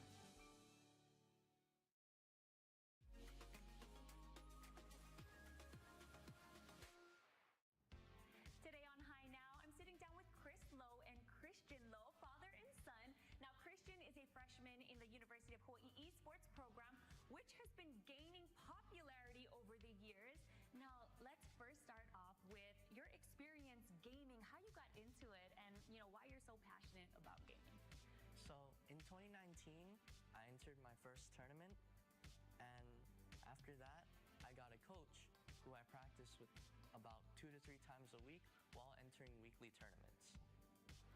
And after that, I became the best in the state in 2020, and I played against high-level players from all over the place, from the United States, France, Mexico, and even Japan. I love that you said you were the best in the state because at one point you were being teased for a disability that you were born with. Tell me about how you overcame that and then became the best at what you do. So this is my left hand, and I call this hand small left, which is my gamer tag. And I love that. I used it as something to encourage me to do better than the rest of the normal people. And I feel like that this hand over time has become respected and admired. For sure. I mean, I'm not very good at gaming, but I'm sure I would never, as hard as I try, be as good as you and what you can do. Now, Dad, I gotta ask, you have been supportive from the get-go. Tell me about, that for one, when your son came to you, it's like, I want a game. Like, were you like, whoa, I don't know. At first, I was, oh no, what is this gaming? I didn't understand it, or I didn't believe in it, because before when he was growing up, he was teased about his left hand. So I put him in regular sports. But then after a while, he's like, Dad, I want to change. I want to go into another journey on my own. So I followed him. That's when he picked esports. And so from 2019, he went into it. And I seen the pros come down. So from then on, I believe that, wow, maybe we have something here. So that's when I decided to get a coach and then have him practice with the coach and at the tournaments, and then soon, number one in the state. I love till now. that. That's incredible. I'm so glad you were able to overcome those challenges. And before we go, I just have to ask, what is your message for those who might be teased right now, or they're being teased right now for whatever it might be, a disability or not? Do you have a message for them? I feel that you have to do something that can prove them wrong. Everyone has to be good at something. There's something that will spark you in the world. So use that to your advantage. Love that message. Christian and Chris, thank you so much for joining us today. Go ahead and do something great and prove them wrong. We're going to have all the information up on HiNowDaily.com on how you can find out more on UH Esports. Thanks, you guys. Thank you. Thank you. In gaming, the path to success is filled with obstacles. Be blown to bits. Take an L. But you don't stay down. That thought doesn't even cross your mind. Practice, dream, push on, repeat. Coming back stronger every single time. Because you and your squad are relentless. Never holding back, always moving forward. And Lenovo Legion is right there with you. Elevating your play with the latest tech. They went kind of crazy with this one. At home, on the go, or on the big stage. This thing is loaded. Empowering your pursuit with game-breaking advances. Enabling you and your crew to achieve what you once thought impossible. Well, I'm going to LA. I don't know. I'm literally shaking right now. With unwavering determination, the question is no longer if you'll succeed, but when. Reach your impossible. Lenovo Legion. Esports, what is it? It is a form of competitive video game play.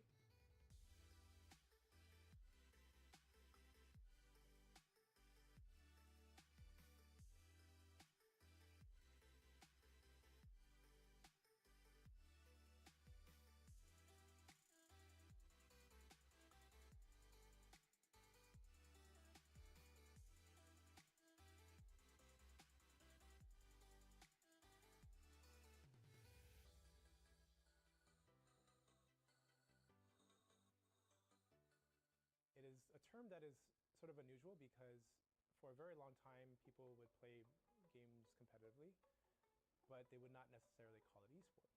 But now we have a whole industry built out globally in which companies create games and have leagues and are creating competitions across different countries in which it's called esports. There is like an attempt or a desire to kind of mimic what you see in sports leagues. And so we have 8 different games in which we're playing, and then we also have within those games 8 sort of divisions of operations. We have a coach, we have a team captain, we have a student lead, and then we have the game, we have the players themselves. It's a very big operation which, technically running across more than 15 or 16 teams total. So Valorant is a 5 versus 5 tactical shooter. Each player plays an agent or like a special character, and everyone has like a different role on the team. So like, you're just like taking turns attacking and defending, and it's the first one to win 13 rounds like wins the whole match.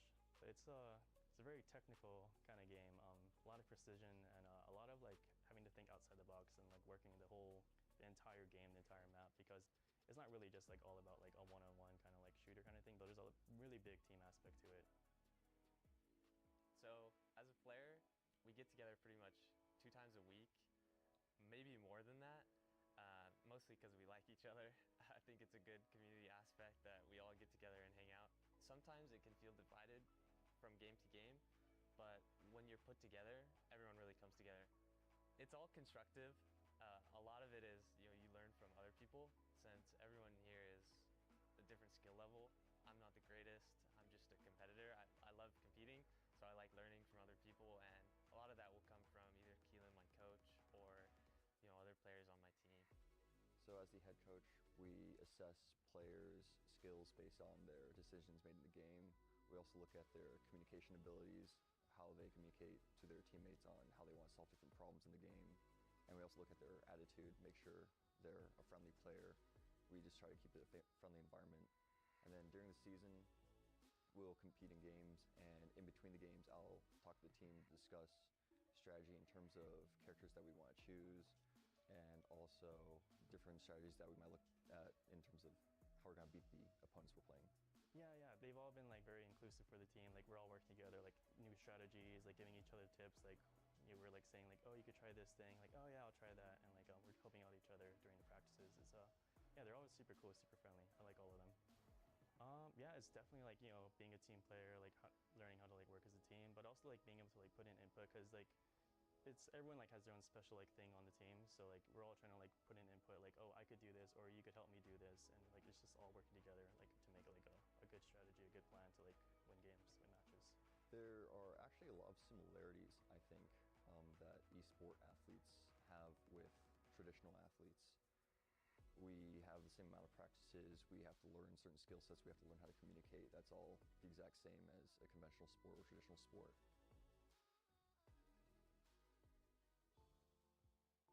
The goal for me in this program is not necessarily to produce professional esports players.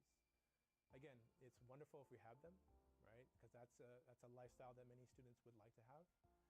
But the goal of this esports program is really, at the end of the day, to get students to engage with industry, right? And to meet the publishers. So for example, last year I was able to invite the Overwatch League, which is owned by Activision Blizzard. This is a $69 billion company that was bought out by Microsoft. They came last year 5 times to our campus, and we had a group of students who were interns, and were able to shadow and learn and follow literally one of the biggest esports leagues on this planet in a way that they would have never been able to know this industry.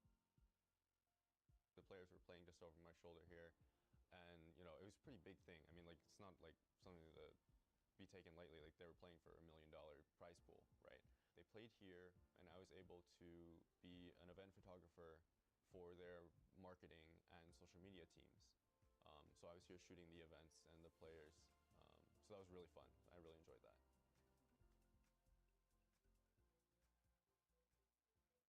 Honestly, the actual players are only, I would say, probably about 25% of what esports actually is, and the stuff that doesn't get talked about is all the people who do broadcasting, content, and the management and the logistics behind the scenes and all that type of stuff. The majority of the jobs are actually in like back-end stuff. So I am a content lead here at UH Esports and also the director of photography. I handle a lot of the camera work and like storyboarding and stuff. I help lead that for a lot of our projects here. We shoot like stills of players which can be used on graphics or on websites, and when we have like news articles or that kind of stuff, we have media that we can send over for them to use. And also when we do like video projects, so we'll like do highlight videos for our teams, so we can handle like interviews and shooting B-roll and all that type of stuff. That all kind of falls under like our department. I've been looking for like a creative outlet to like develop my skills and stuff, and the content team has been a really good place for me to be like exploring like what I can actually do, and like being able to contribute to like a bigger picture. Like the whole community is really nice. It's definitely gotten more diverse over the years. I'm actually super happy with UH's program because we have so many like women in leadership, and like genuinely the community is a lot more diverse than I think you might find elsewhere. I'm Arena Operations Coordinator, so I operate our iLab here. I run events, I monitor any events that are happening here that don't have to do with UHE.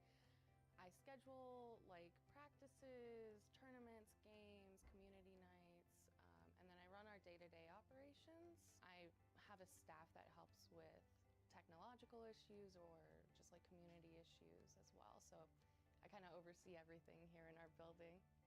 My job heavily relies on knowing everybody and talking with everybody and making sure that they feel safe and welcome in our space. Esports is really reflective of the larger workforce population. and the skill sets that 21st century tech-enabled companies need as we move forward, especially in Hawaii. And that's something that I think a lot of folks don't realize is that as they do sort of smash buttons and play these games, is that they are trying to understand their relationships with others through these games. They are trying to solve problems, interpersonal problems through these video games. Being able to work with others and solving problems is a huge aspect, I think. Learning how to communicate with others. I would like to work in the esports industry at some point in my future, and I believe the leadership opportunity I've been presented has taught me a lot on how to lead a team and how to interact with them in order to achieve a common goal together. I think it's a great opportunity to meet other people, right? Like, I think when you first come to Okay, guys, welcome back to the Aloha Collegiate Cup. We're going to see Game 2 starting up here between Bona Kids and the X team coming in from UHE. As I said before, extremely excited to see what these teams are going to bring here. How are you feeling about this, Mova? I'm feeling very, very excited as well. I want to see what type of lineups Team X of UHE brings out. Will they bring out any surprising heroes or surprising compositions, just like Team Y? But we do see the Yuzong being banned out. First, coming in from Bona Kids, Yuzong was being used, I think, in both games for the previous game. So it's a pretty decent first ban. Yeah, yeah, both games indeed. That hero was doing quite a lot of work. Both games, it is that sort of hero that does a lot for your team. It gives you that CC, it gives you solo pick-off potential, and it gives you like zoning potential. So it's all all in one sort of package when it comes to that hero. So yeah, it makes sense that it's banned out. We'll have to see what else is banned up by the rest of them here. I know 5 you've done seconds a little bit of left. research. Do you know any sort of standout players that we might be expecting here? Not that I know of. I would say this is, I think Bona Kids' first time. Yeah, this is Bona Kids' first time. They didn't participate inside season 1, so this is the first time. They did do pretty good inside of Group A. They were second place, 2-1, 4-3. But from Group B, Team X from UHE, they were first place, similar to their counterparts, Team Y, with a 3-0-6-0. And they were also previously inside of season 1. So another returning team from the UHE. Got another similar band, the Minotaur being banned out. I kind of like the Barats band. I was expecting it last game, but it came out this game. So we may see some tanky more junglers popping out from both teams in this game. What do you think about the current bans right now, Sapodra? Well, yeah, I mean, the Barrett's band makes a lot of sense. That hero has been so strong currently with that new ult change, being able to rush in. It's a lot stronger than the old one, which was just quite unreliable when sort of hitting a target. Yeah, I like the pick a lot. Talking about what it can open up, the Barats being banned opens up, I think, a few assassins that don't like playing against into the Barats, like for example, the Nolan that we saw last game, or maybe even the Joy we could see coming out. Yeah, the rest of the band sort of makes sense. We got the Minotaur, as I said, high win rate here. There's a lot of things. And the X-Borg is a bit of a weird hero when it comes to being picked up. Sometimes he's good, sometimes he's not. But when he's good, he's good, man. Like, you just can't kill him, and he does a lot of damage. He definitely does pop off pretty good with that last Insanity. We do have Arlet being banned out next. So 3 EXPs, 1 tank for the side of Bonikis banning side. Let's see what Team X is going to ban now for their final ban before we enter our first picks. Possibly would be a mage ban. No mages have been banned just yet. Neither has a marksman. So that's a good point, especially with the Vexana, that hero come out of the woodworks just all of a sudden in the last few months. Well, last like 2 or 3 months really, where people just realized that this Vexana here is strong. They take out the Benedetta though, almost looking like they're going against Team Y right now. But yeah, Benedetta is gone, going in for the first picks. A lot of mages, a lot of marksmen open. Could possibly secure one of them, or they could take the ruby up. Put inside EXP. Masha's open as well. Good EXP. Mhm. Or possibly, I don't want to say it's probably too early for Lapu Lapu. It could be too But early let's for see. Lapu. I Let's see feel like though. that hero is a bit of a novelty pick. I mean, that's a hero that is not Oh, being banned out. Actually, that completely slipped my mind. The Matilda. definitely. Slip mine as well. I didn't even see her. They lock in the Matilda. I Definitely mean going to that. give some good spacing, very good spacing, and a nice escape route for the side of Bona kids. It opens up just so many opportunities, right? Because it makes Martis way more viable as a pick. It makes the Fredrin way more viable. The classic combo, I believe, was the Matilda and the Barretts, but that's being taken out. Oh, another spicy pick here. He's gonna take up that that Angela. I like it. I mean, as well as the Melissa. I mean, that's a hero that's been banned out all of the games last time. So we're excited to see Yeah, how it sort of pops up here. Maybe it's the Hawaii meta hero. This Melissa. definitely. I kind of like the Melissa being picked up. Does the does the shield block out Matilda's airlines or no? The I haven't shield. seen that. Oh. Yeah. I think it's Go away. I Does bet. go away block out the circling eagle? So the circling eagle, she is CC immune while she's flying, so it will not. The thing Oh. is that since circling eagle, you're kind of far away from her, so it doesn't really matter while she's flying. But she will be able to knock her up. That last stage of the circling eagle, she'll be able to knock him up inside the go away. But then after that, she's gonna get kicked out. Okay.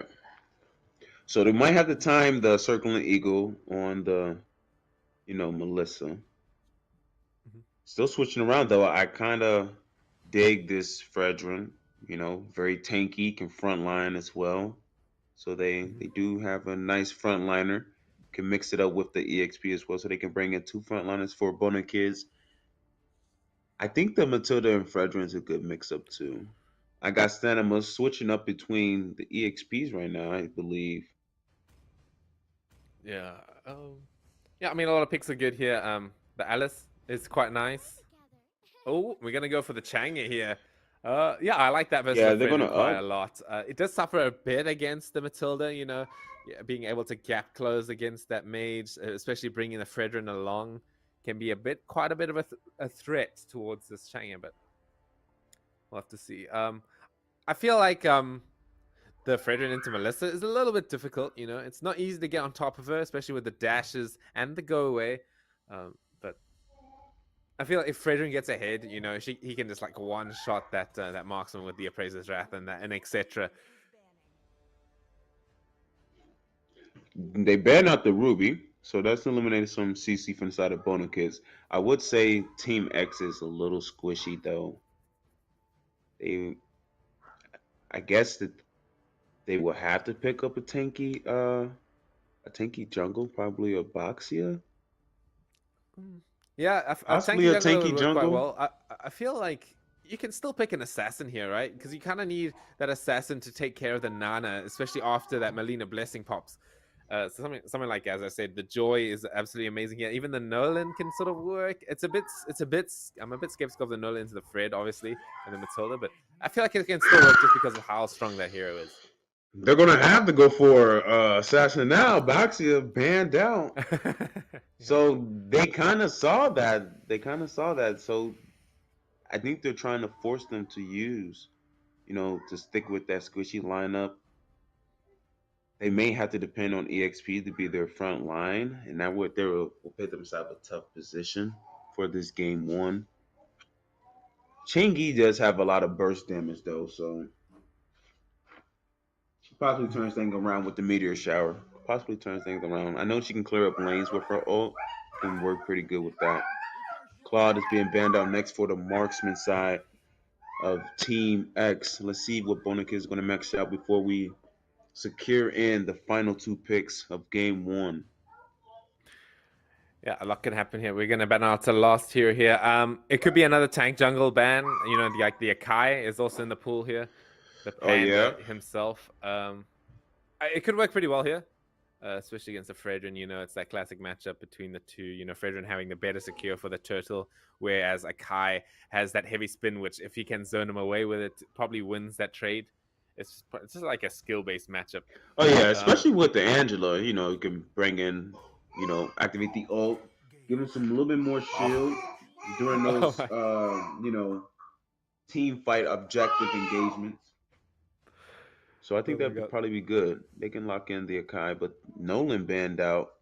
They're going to Nolan, so won't be the Nolan Fredrin matchup that we are used to. Let's see what type of marksman is going to be locked in though. We got Carey still open. Brody's open as well. Haven't been seeing a lot of Bruno's lately. I don't know if Bruno fell down or not, but got to bring Bruno back. I have a quick question for a broadcaster here. Have you seen any joys at all in the Hawaii region? No, I mean, I really like think that. Okay, so I don't know if you remember seeing any joys, but we will see the Martyrs come out here. I like this pick a lot actually. It sort of goes through the CC coming in from Nana, as well as has that kill threat on the Fredrin with that decimation, being able to cut through the HP with the true damage. So I'm a big fan of it. It works well with the Angela as well. Yeah, I can definitely see Martis inside this lineup. He'll be one of the front liners, but he won't be able to be in there that long. They're going my Bruno, locking in that Bruno. Let's see. Yeah. Is it going to be Brody? Oh. Is it another lineup with EXP going in? Oh, no. No. Melissa's picked up. My bad. Yeah, Melissa was picked up first. So Esmeralda is actually tanky. She's pretty tanky. I can see her being pretty good in the front line. She's pretty tanky, has a good shield. The thing with Esmeralda here is I'm a bit concerned about is that sure she's a bit tanky, but she works really well versus like other tanky heroes. You know, being able to stay near them while stealing their shields is how you stay versus like Uranus would be good. The only tanky hero is just it's pretty much just that Fredrin, right? You're not going to be too near the rest of them unless the Paquito goes for the tank build. You know, so I'm a bit concerned for her survivability with these high damage heroes like the Bruno and the Nana. But other than that, I think it's not such a bad pick. They'll need it though. They definitely lack the front line. They don't have a lot of CC from their side either, so they won't have crowd control to kind of pit Bona Kids in place so they can deal damage. But let's see how this game plays out. We are entering game number 1 in the second series. We have Bona Kids facing off against UHE Team X. So let's see how this race is going to go. This is game 1, entering the land of Dawn. Yeah.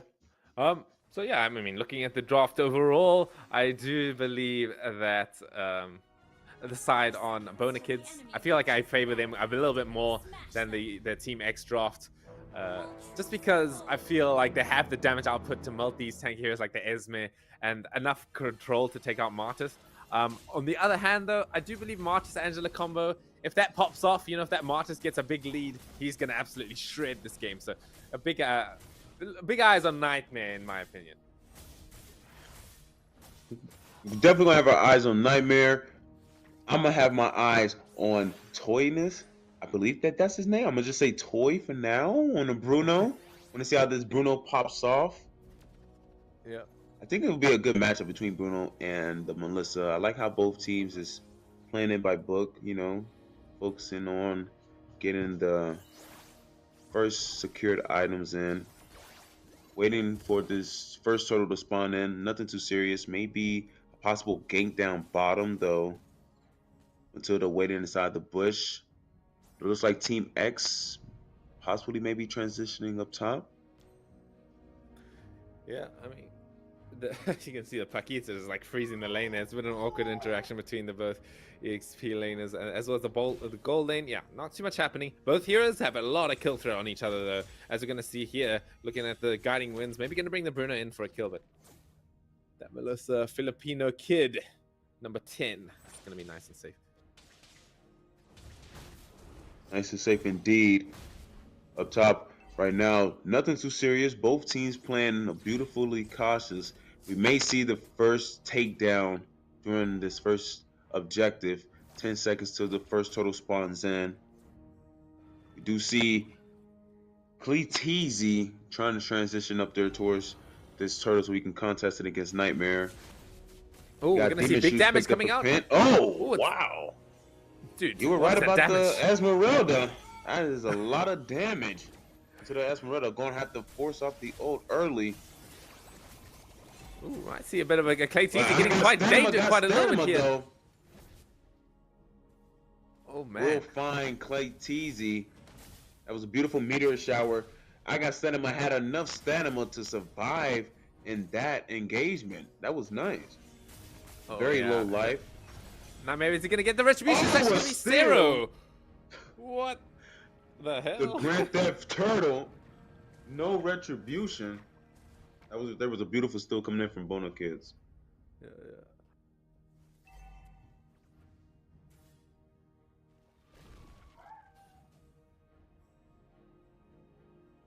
Okay, yeah.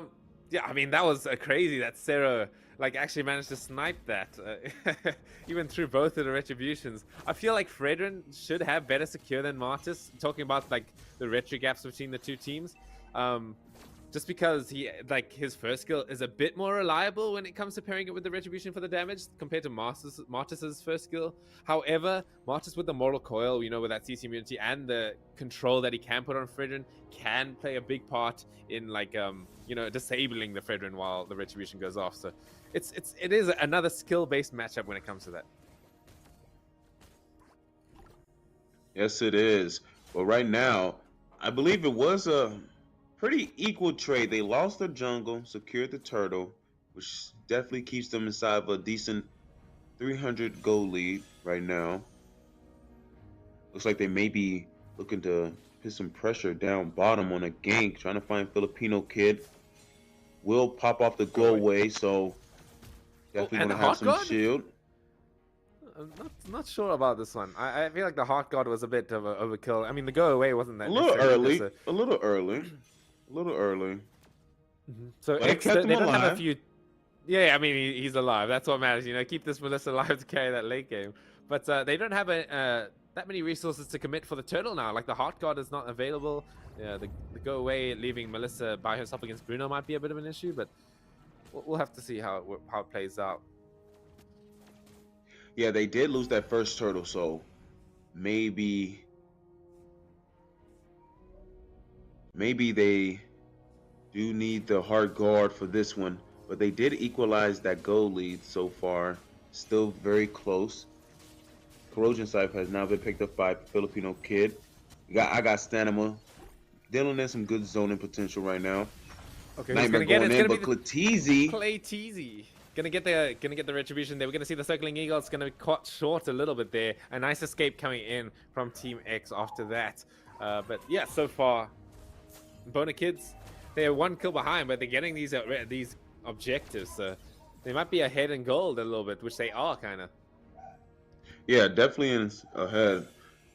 But I would say with the pressure being put on by Filipino Kid down bottom, I think that may be the opening for Team X to, secure Heart Guard onto I got stamina. It's not going to do too much, though. Cero playing it by hand, staying underneath that tier 1 turn. We do got Flask of Oasis picked up, so more shield coming in for Matilda. They are circling Eagle down bottom, though. Maybe find Melissa, and they do. Toyness catches Melissa. Filipino Kid will be down. Got 60 seconds till this next turtle spawns in, so they equalize the kills right now. 1-1. Decent 1K goalie for Bono Kids. Let's see how long they can keep it, though.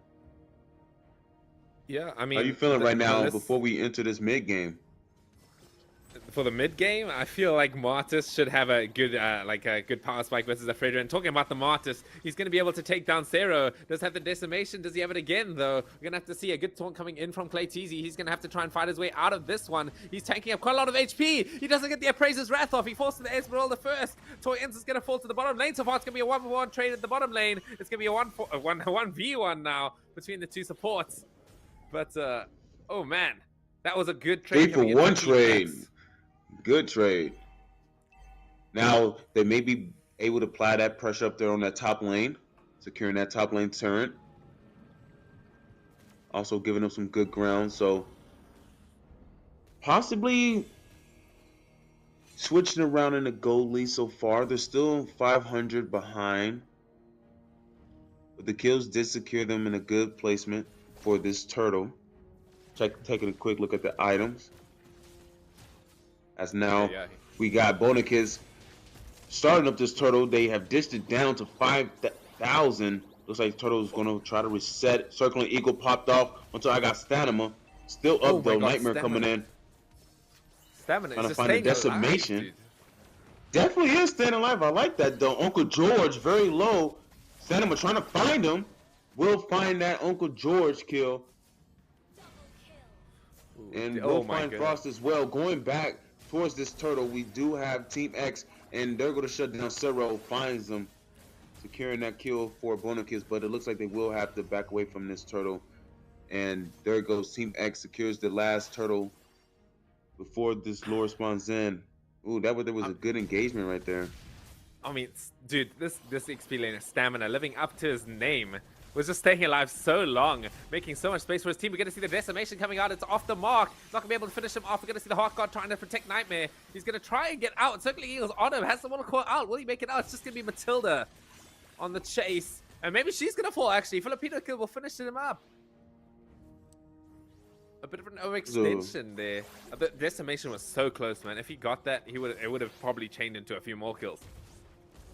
Yeah, but I think it's good that they got Uncle George off the field for a little minute. It allows them to kind of push the lanes before that circling eagle comes right back. But yeah, that right there was a little bit overextension coming in from Uncle George. Should have just, backed off once they secured Zero from being taken down. Looks like Team X may be trying to apply this pressure into that mid lane. Do got Meteor Shower coming out. Circling Eagle popped off again, but once again away from the rest of the team members, Uncle George will fall down. So the roam is gone again. Another 20 seconds on the roam. Going to force Bonakids back. Not going to be trying to find any engagements until they get that Circling Eagle back. Yeah, for sure. Oh, we can see once again. I mean, it's just non-stop action here. I feel like, yeah, it's just constant brawling in the mid lane. Maybe they decided, they need to sort of split up the map just a little bit. Stamina scouting out. But I can say one thing. I got Stamina is playing front line very well right now. Definitely, well, as EXP looking like a roam, standing in the face of Bonakids, not letting them no pressure. That's an item I actually wanted to talk about was the Oracle. It's such a good item right now. So, and on a hero like Esmeralda, it just works so well. Okay, Mortal Coil. Gonna go in, gonna miss the decimation once again. Gonna have to try and get out of this one. He's gonna fall down to the tower damage. The Frost will pick up the kill finally. But Pent, he's gonna get the kill onto Uncle George. They're gonna start contesting the blue buff a little bit here. We're gonna see Nana sending him out with that boomerang of hers. They should be able to get the blue buff. As Lord, it will spawn out in the top now, as we're gonna start to see the fight happening there now. Yeah, good trade. They got 10 seconds until Nightmare comes back. Looks like they won't be engaging on this Lord. That takedown allowed them to get some room so that they can farm up a little bit before they engage into this next team fight around this objective. Full 5 teams are now back. That's one thing I didn't think about too much was that, sure, the Esmeralda should have a hard time against these high damaging targets, but we're seeing that she's staying alive quite a lot just because I think Pent giving her the Heart Guard is so valuable. It's allowing her to stay nice and close, draining the shields of the enemies. Uncle George, he's getting gone on a little bit, has to pop the Circling Eagle. He's not going to have that access for the next team fight. As now, the go away, it's going to keep this Melissa away from this Paquito. As now, Zero, he's going to fall down. Ooh, there was a beautiful takedown to Zero. We got the meteor shower being popped up from Changi. I got Statuma will take down Frost. Looks like a big pushback coming in from the side of Team X as they will push back Bona Kids away from this Lord, allowing Nightmare to secure it fully uncontested. Uncle George, pretty low right now. Hard guard defending. Nightmare. I got Statuma. Nightmare's Definitely will keep them in the game. We're going to see almost a repeater of game 1 there where the jungler almost dies to Lord. Hey, it was close. It was very close. But right now, Team X, they turned it around. They was down about inside of the first half in, the early game. But mid-game, entering late game, they got it now. 3K goal lead. They got the Lord marching down in their favor. Let's see how much they can secure. They can take down that top lane inhibitor or secure these final 2 tier 2 turns in the mid lane and bottom lane. What do you think Bona Kids have to do to get back in the game, though? Like, to get back to their winning favor like they had in the early game?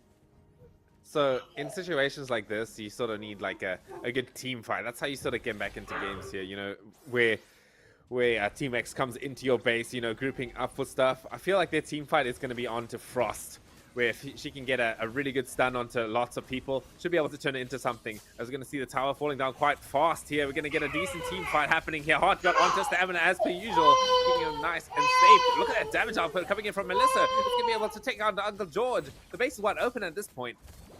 As Toyens, he needs to get back now.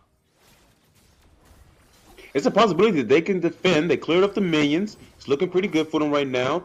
But Team X might want to disengage, though. They don't want to overextend. They don't have no minions in their favor. Oh, they will take down Zero, though. Meteor shower being popped up again from the Changi. It's a 3v5 at this point. Oh my. But will it be enough for them to be in the base like this? Whoa, they take down Frost. Looks like the pressure will not stop as they will continue and secure game number 1. Beautiful win coming in from Team X. Oh, wow. Oh, man. I actually thought that they had to disengage from that, but the pressure. They kept the pressure going. Did you see the cameras there? Like Team X were just like chilling on their phones, just like, oh yeah, we won. But Bona Kids, they were just like, they got the energy there. I don't know if the camera's on the right side of the things there, but I like the energy coming in from Bona Kids. That I respect it a lot. But yeah, that was a game, man. This Esmeralda, I was right at the beginning, when she was overextending quite a lot, getting taken down by the big damage output coming in from Bona Kids. But in the end, with the Heart God pairing, this stamina was not dying on this Esmeralda whatsoever. Definitely pulled through. Even though they were kind of squishy, they locked in the Esmeralda, being a frontliner, even though she was EXP, able to roam around, have a decent speed amount. She got that speed up boost, so that's good. Also has some good shield, secure the MVP. So that was a very good game. Bona Kids, I think they kind of fell off though. After a couple times, like once the Matilda, Uncle George died twice in a row from overextending. It kind of pushed them back, a little bit back in the farm rate. But that's game 1. They can possibly come back for game 2. What do you think? Yeah, I have full faith in them to come back in game 2. We'll just have to see how they run it. But yeah, I think we'll probably take a quick break before getting the teams ready into game 2. We'll catch you guys straight after that.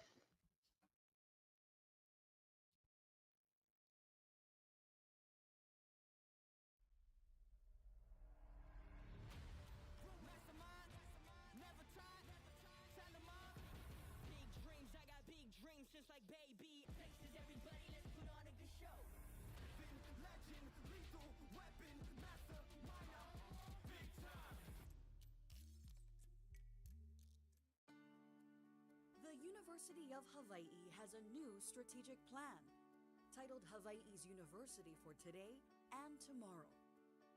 To guide your public higher education system, 10 unique campuses, 9 convenient learning centers, 1 incredible ohana.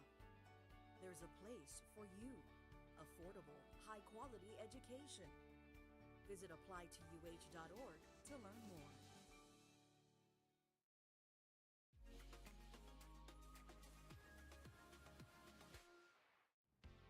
Today on High Now, I'm sitting down with Chris Lowe and Christian Lowe, father and son. Now, Christian is a freshman in the University of Hawaii esports program, which has been gaining popularity over the years. Now, let's first start off with your experience gaming, how you got into it, and why you're so passionate about gaming. So in 2019, I entered my first tournament, and after that, I got a coach who I practiced with about 2 to 3 times a week while entering weekly tournaments. And after that, I became the best in the state in 2020, and I played against high-level players from all over the place, from the United States, France, Mexico, and even Japan. I love that you said you were the best in the state because at one point you were being teased for a disability that you were born with. Tell me about how you overcame that and then became the best at what you do. So this is my left hand, and I call this hand small left, which is my gamer tag. And Clever. I love that. I used it as something to encourage me to do better than the rest of the normal people. And I feel like that this hand over time has become respected and admired. For sure. I mean, I'm not very good at gaming, but I'm sure I would never, as hard as I try, be as good as you and what you can do. Now, Dad, I gotta ask, you have been supportive from the get-go. Tell me about, that for one, when your son came to you, it's like, I want a game. Like, were you like, whoa, I don't know. At first, I was, oh no, what is this gaming? I didn't understand it, or I didn't believe in it, because before, when he was growing up, he was teased about his left hand. So I put him in regular sports. But then after a while, he's like, Dad, I want to change. I want to go into another journey on my own. So I followed him. That's when he picked esports. And so from 2019, he went into it. And I seen the pros come down. So from then on, I believe that, wow, maybe we have something here. So that's when I decided to get a coach and then have him practice with the coach and at the tournaments, and then soon, #1 in the state. I love that. That's incredible. I'm so glad you were able to overcome those challenges. And before we go, I just have to ask, what is your message for those who might be teased right now, or they're being teased right now for whatever it might be, a disability or not? Do you have a message for them? I feel that you have to do something that can prove them wrong. Everyone has to be good at something. There's something that will spark you in the world. So use that to your advantage. Love that message. Christian and Chris, thank you so much for joining us today. Go ahead and do something great and prove them wrong. We're going to have all the information up on HighNowDaily.com on how you can find out more on UH Esports. Thanks, you guys. Thank you. Thank you. In gaming, the path to success is filled with obstacles. Be blown to bits. Take an L. But you don't stay down. That thought doesn't even cross your mind. Practice, dream, push on, repeat. Coming back stronger every single time. Because you and your squad are relentless. Never holding back. Always moving forward. And Lenovo Legion is right there with you. Elevating your play with the latest tech. They went kind of crazy with this one. At home, on the go, or on the big stage. This thing is loaded. Empowering your pursuit with game-breaking advances. Enabling you and your crew to achieve what you once thought impossible. Well, I'm going to LA. I don't know. I'm literally shaking right now. With unwavering determination, the question is no longer if you'll succeed, but when. Reach your impossible. Lenovo Legion. Esports What is it? It is a form of competitive video game play.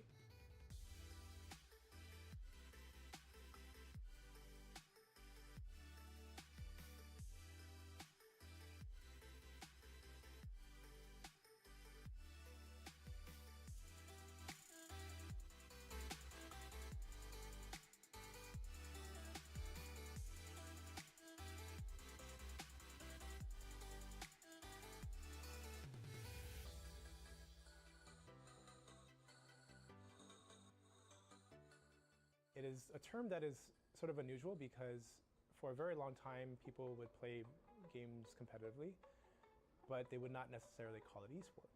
But now we have a whole industry built out globally in which companies create games and have leagues and are creating competitions across different countries in which it's called esports.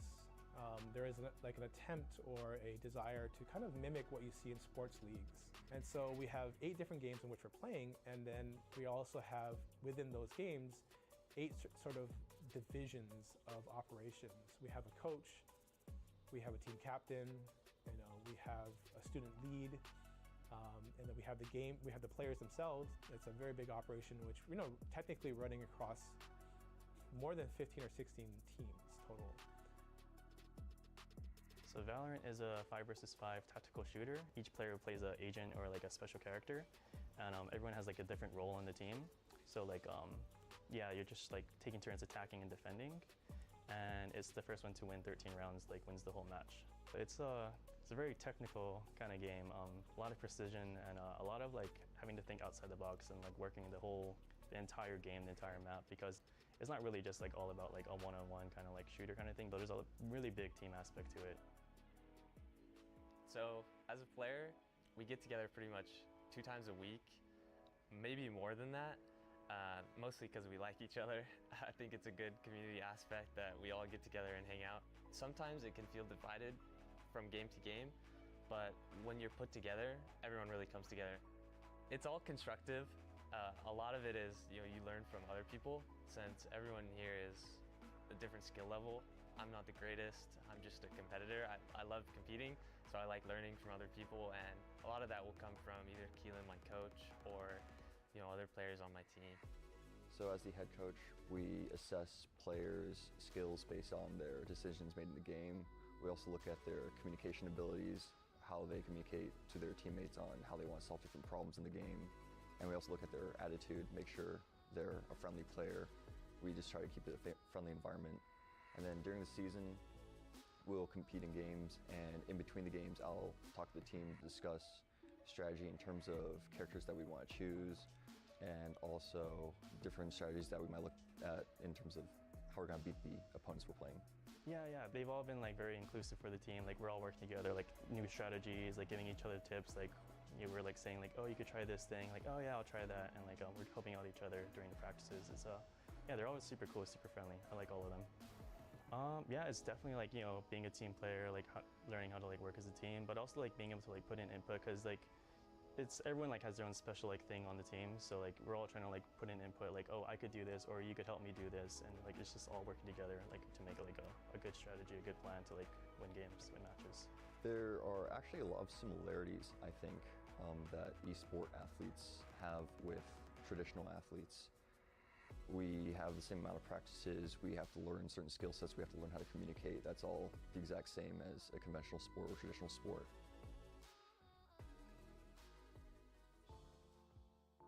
The goal for me in this program is not necessarily to produce professional esports players. Again, it's wonderful if we have them, right? Because that's a lifestyle that many students would like to have. But the goal of this esports program is really, at the end of the day, to get students to engage with industry, right? And to meet the public. All right, Mova, it is game 2. Oh, let's see exactly how the Boner kids can come back into this one. Or is it going to be Team X taking the win over the series? Yeah, I mean, it's gonna be a game. We're gonna see some stuff happen. What are you thinking that Boner kids need to switch up to take this victory here? Honestly, I think their engagements the way how they kind of rotated. I think their pick selections was pretty good. Just need to fix the in-game compositions that they was going along with. You do got the U Zombie and banned out, once again. So kind of similar bans. I don't know if Matilda will be banned out this time. It was open, but from the looks of it, I think Bonikis is getting first pick again.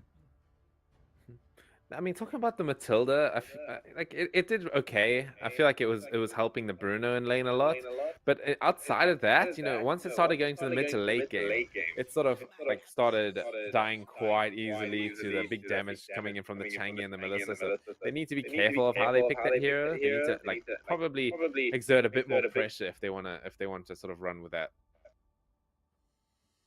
Um, but by the way, Another similar band got the Barats gone and the Minotaur. So definitely got some comfort bands again for game number 2. Just a quick question: Are they meant to be on the same side? Like from my perspective, they look like they're on the same sides. Like they haven't switched. Yeah. I think Bonikis is back in the first pick. I think they will be securing first pick again. Okay, that's a bit interesting. I mean, maybe they want a coin flip or something. Then that's how they sort of decide Possibly. whether I don't they know, take first pick or second but pick. hopefully with first pick this time, they lock in something, that they can work with. This kind of gives them a second chance to, repick to secure something good. Yeah, like Matilda. I mean, I feel like it's worth picking up again. They just need to change their strategy around it. Now, I honestly think the final bands will probably be something different. Yeah, Might be something I different. agree. They can pick up like some more fine tune towards the game here. Exactly the same bands coming in the first phase so far. Might see it switched up. Ooh, Okay. they banned out their own Matilda.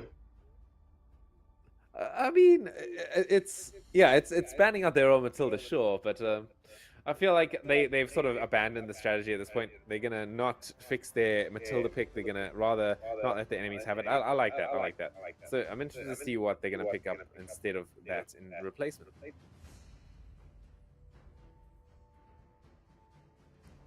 Yeah, most definitely. On the looks of it, I think Rome's with some decent ones. Tigral's still open. Grok did pretty decent in the previous series. I would say Benedetta banned out again, so an entire similar ban from the side of Team X at the first place coming in. Ooh, Oh Arla yeah, open, so definitely we'll be seeing him for the first time. yeah. I In mean this, that is a hero, dude. Like this hero can be flexed. So Team X, they don't exactly know what role this guy's gonna go in. It's sort of what makes Ruby strong as well. Like Arla and Ruby are very similar heroes. They're gonna pick up the Arla here, Uncle George. You know what Bonikis could do? They could pick the Arla and the Ruby, and it's gonna mess with the brains going in from Team X. I'd like to see that. oh yeah, most definitely. There would be a surprise for all of us. Let's see what Like, type of absolute. counters though. This gives them the open chance to pick up the Ruby if they want to. Uh-huh.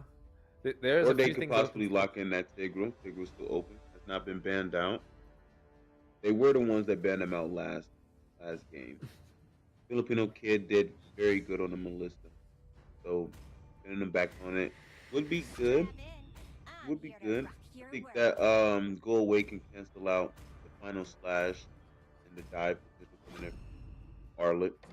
And another repick got the Angelo and Pent. How you feel about that? Those two repicks. Yeah, man. Like Team X is just giving off this this sort of energy here where they're just like, yeah, we won the first game with this draft. We're not going to change anything. We're just going to play the game exactly how we played last game. We're also second pick again. We're just we're going to pick the exact same heroes. I feel like that could work pretty well. They have access to the Claude now, though. That could change things up a bit in the draft. I feel like the Claude works Yeah, really well definitely against could. the Angela and the Melissa. A lot of good open marksmen. Hope we'll find a Thor's way. gonna lock back in that Bruno, and this time Frost's gonna bring in the Vexana. I've been waiting to see Vexana with Baby Lord. Baby Lord. Been waiting to see it, but now she's here. Yeah, this where it plays out. Possibly. I want to see a full series. I want to see if Bonakids can take this line up and bring us a full series. It's looking pretty good right now, though. They have the CC, have the C team. But once again, Team X, they're looking squishy right now with their first 2 picks. But they won with these first 2 picks in the game 1. So let's see. Can they match it with something tanky? Oh, Nolan. Okay, so Nolan into Vexana is a bit of a weird one, right? Because Vexana is a target that he can kill quite often. It's just that they buffed her first skill so much, dude. Like the radius on that hand thing is just so huge. So it's actually hard for Nolan to come up and approach her without getting stunned. Yeah, he's gonna have to be doing some juke moves with Nolan in order to get back there and find Frost. Black Dragon is gone. He is going into the second ban phase, so let's see what's going to happen. Yeah. Are they going to see the baits coming out from Bona Kids? Or are they going to focus? Okay, they're going to take out the Akai. I was thinking that may focus on the EXP, but they're going to take out the Akai jungle. So that's good. Yeah, I mean, I like this ban quite a lot. It sort of deals with Nolan pretty well, where Nolan's like hyper mobile. He has to sort of move around. Locking him down is just probably the best way to kill him at the moment. So I really like that ban. Yeah, I don't see really a need for Diggy right now, especially since Team X has already picked the Angela, and we don't know if even the All Out Rome or an XP or not. So there's a lot of stuff that can be picked up right now. Do you think the Esmeralda ban was worth it? Yes, Esmeralda did pop off in game 1, but is it worth the ban? I was just about to talk about that, man. I think it's worth banning out. You think it's worth banning out? With Pent and Stamina together with Angela Esmeralda, it's just you can't kill them, man. And now that, it was almost a similar lineup. I could see it. I could see that. Yeah. Like Stamina's like proven himself to be efficient at that hero enough to where I think it's worth being banned out. Gotta pay respect on that Esmeralda. They take the Esme out. Brethren following Akai and Barats with the Tank Jungle. So that's 3 Tank Jungles that is gone. Only Boxia open if one of the kids want to pick up a Tank Jungle. Ooh, they take out the Ruby on their own. So they kind of break their own little, surprise pick with the Ruby and Arlen. I know Sarah had a bit of a rough game last time. So he needs to pick maybe something a bit more survivable. I'm liking it to Rizzler, possibly.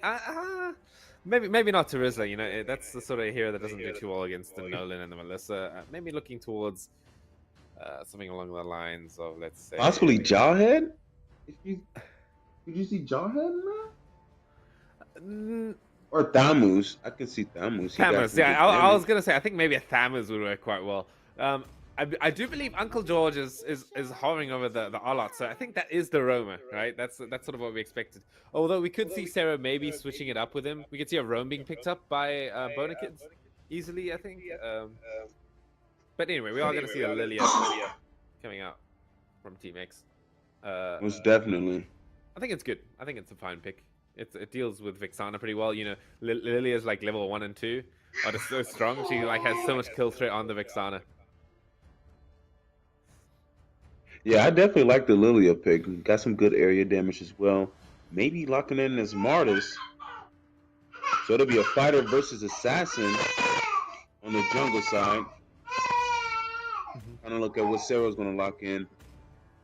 I'm kind of with you, though. I'm thinking the Thamus. Ooh, CC. I forgot about CC. I don't know how I feel about this one. CC is. You don't like the CC? Well. Your Joy. Oh, please. Possibility. Please. Give it to me. Come on, Stamina. But it's going to EXP, though. It might go EXP. I want to see it, man. It does really well against CC. You know, like CC is that hero that's good against tanky heroes, like specifically, right? Where she's just sort of like she does that percentage damage with the first skill. Like Joy is not a tanky hero. She can just go in, go out, and dodge all the damage coming out from the CC spells. So I really like this pick. I'm really hoping she picks it. Oh yeah, with them both on the Vengeance as well. That's gonna be a good EXP matchup. And honestly, I never seen the Joy and the CC face off, so this would be my first time seeing them two face off inside the EXP. I mean, as I said, I played the matchup. You know, it's Joy favored, I believe. You know, it's really good for her. So I think I've got good hope that Stamina can do it. He just needs to be quite careful of getting stunned up by the Vexana. It's not gonna be too easy against that, but overall, pretty good. Pretty good indeed. 5 seconds until we dive into game number 2 inside the second series. Bonakids versus UHE Team X. Let's see what's going to play out here. Will Bonakids give us a full series, or will there be a sweep coming in from Team X? All right. Yes, we are going to see that 2 assassins being picked up by Team X here. It's going to be a lot of killing happening in this game. I'm sure it's just going to be all about, you know, who can win the early game at this point, you know, because if this game goes kind of late, it's still kind of even, I would argue. You know, the Bruno versus Melissa, I don't know really know who wins up in late game between the 2 heroes, but it's close. The matchup was pretty intense last game between those two, but I think Toy is here for redemption, so maybe forcing a gank down there in that gold lane so they can secure that first kill into the Melissa, possibly. Well, let's see, which lineup do you favor most? Hey man, I am a Joy main. I'm gonna be 100% biased, and I'm not gonna be ashamed of it. I love this Joy pick. I feel like it's gonna do so well. So I am heavily favored towards Mr. Speaking early though, they are applying that pressure down bottom. They are looking for it. It was close. It was close. Little too much of an extension though. Nightmare will find Tool before they find Filipino Kid. So just a little bit, you know, missed calls on their positions. Stayed a little bit down there too long. Melissa did disengage, so it was a good retreat method. Nice early game start coming in from both teams. Surprisingly, Stamina's having a little bit of trouble against the CC. I mean, yeah, that's to be expected. You know, CC level 1 to 2 is just absolutely impossible to approach. You know, it's the amount of damage. You can't go near her, otherwise you're gonna get some yo-yos in the face. But Angela, they're just sort of deal with the damage. They're healing up her XP laner, so it should be just fine. Looking to see though down bottom, they are definitely trying to apply that pressure though. To see if Team X will be able to pick up on this. Turtle is spawning in 5 seconds though. Only 1 kill on the scoreboard right now. We have a decent 500 gold lead for the side of Team X. This Lord has now spawned in. We got Joy and Cece doing some little dancing up there. We got the music coming in from both of them. So yeah, both of them are on level 4 right now. But it looks like Bonakis is leveling up a little bit faster than Team X right now in the early game. Oh man, yeah, that was a quick turtle coming in from them. Martis being able to just shred through the jungle minions. Martis being one of the fastest junglers, I'm pretty sure. Nolan is quite reliant on the blue buff in order to jungle effectively. So I'm not surprised to see that Martis is out-tempoing them there. Oh, we're gonna see a bit of a mad fight in the bottom lane though. Go away committed. Toy. It's gonna be just about fine though. Yeah, so they won't have to go away for this engagement right here. Maybe something big down bottom. Looks like both teams were just trying to secure that marksman's life. That both marksmen stay alive. All right. But yeah, I mean, it's about sort of what I expected in this game. It's gonna be just the assassins. You know, assassins in general, they need items in order to sort of pop up in games. So Team X, they're waiting for the right opportunity. Both Nolan and Joy, they come online about mid game. So Ooh, Alright, they here were we go. trying to Gonna see the hard find guard. Uncle George, but luckily the hard guard came out and saved Filipino Kid. Oh yeah. Yeah, I feel like this Angela pick has just been working so well in Team X's favor. It synergizes exactly how they want to play, you know, having like a big power spike when it comes to items with assassins, and having the Angela on top of it with the hot guard just amplifies that so much. So we'll have to see if they. Oh, up top though, they may be getting that CC. Oh, They there it is. will. They take down CC up top lane. Beautiful takedown. Hypothesis Blade picked up. Hoss Cross picked up. And Element of Durance has been picked up. Beside Bona Kids. So that's looking pretty good right now. They're securing in their first items. We got the Talisman and Genius one picked up as well. Oh man, these are some really good timings coming in from both teams. Yeah, I feel like the Blazer Heptases for the Nolan as well as the Genius one for Joy, they're going to be doing a lot of damage in this next turtle fight. So you're going to see some people popping. We got the turtle fight right here, right now. Nightmare goes in for the steal. We got Eternal Guard is out, looking for some damage, trying to secure a kill into Lilia. After the turtle, both teams will retreat from the turtle grounds. That was a good securance for the side of Team X. They do lock in that 1K goal lead. Yep, exactly that. Yeah, I mean, Team X, they've been playing it really well. The Nolan is two kills up. It's exactly what he needs in order to amplify his game. Amplify his game indeed. But up top though, kind of like what you were saying about Joy, I got Sanima definitely dealing some good pressure in that top lane.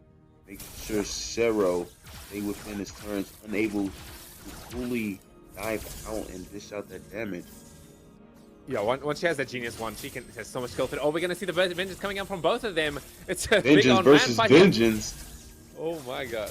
Oh, we're gonna see the electrifying beast. It might be enough. Oh, there it is. The tower's gonna take her down though. It's gonna be a 1-for-1 kill. I think that's still in the favor of coming in towards Joy. Yeah, I'll still give it to Joy. I'll still give it to Joy. Applied enough pressure. It was good pressure.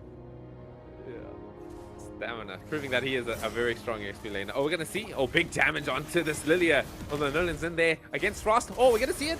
Eternal Guard. You got the Fracture and Eternal Guard being popped off.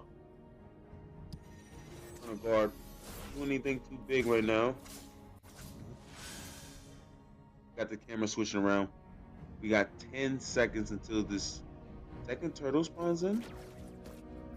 I think it's the second one. It could be the third one. I'm actually not too sure. Oh no, you're right. It's definitely the third. It's definitely the third. We're entering.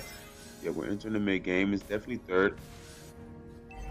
Looks like they may be trying to find something to Joy though. 3-man gank up top. It's not an easy kill, especially with the hot guard. Here comes the cavalry. We're going to have a lot of people coming onto the top lane. It's going to be really bad for Bonakids. They need to get straight away out. We're going to see Nightmare taking up Uncle George straight away. We're going to see the Joy with that high mobility, able to go in and out of this team fight.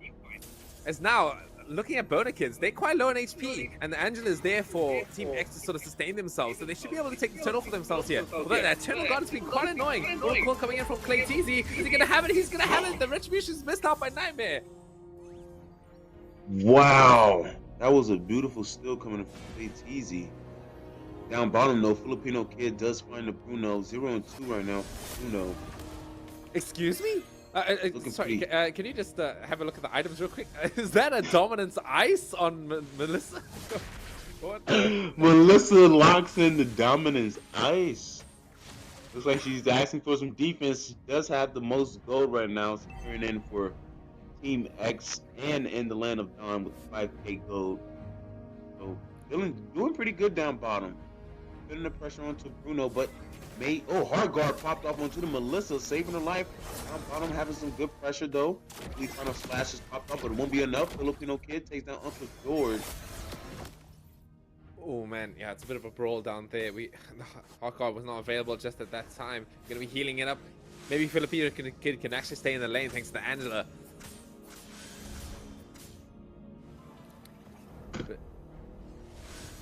But yeah, Lightning Nutrition was picked up from Frost. Dominance Ice picked up from Uncle George. Securing in It's more defense, magic damage. I mean, magic defense, be more precise. Uh-huh. I think Yeah, that'll be good though because Lilia and Angela has been, especially Angela, dealing in that secret damage though. Oh, look at the fracture! The figure does come out from Frost though, keeping him nice and safe. But yeah, just going back to this dominant size of Melissa, I think it works, right? Just because they need some anti-heal from Team X. They need to find it from somewhere because all of these heroes on the side of Team X, they don't really like building the anti-heal that much. Maybe the Lilia could with the Durance, but Angela, she wants to get her core items. You know, she needs that Flask of the Oasis and that fleeting time. So the only hero left is between the Lilia and the Melissa. Melissa went for it. Yes, and secure she did. But down bottom though, looks like Team X will continue to apply that pressure and find that turn as well. 4 members down bottom. Keeping Bonik is stuck behind that turn. He's trying to live his best here. Melissa, he's gonna go in. Ola does have the stun back. Oh man, Eternal Guard. He may catch him. Hot guard. Just in time. Beautiful save. As well as the fight's going to continue in the middle here. CC on the front lines trying to get a catch here on somebody. There you go. Martis in there with the Mortal Core. Should be able to get the decimate. Oh, but the Black Shoes. It comes back. CC's trying to take her down finally, but he's not going to be able to get it. Nolan on the back line, so it's going to do a huge amount of damage. Clay Teasy, he will finally take all this joy. The final slash off the mark, not be able to catch Nolan. As it's only going to be a 1-for-1 trade after all that fighting. Wow, that was a lot of fighting. But I believe it gave them enough time to reset, you know, rebuild up their momentum before they engage into this objective.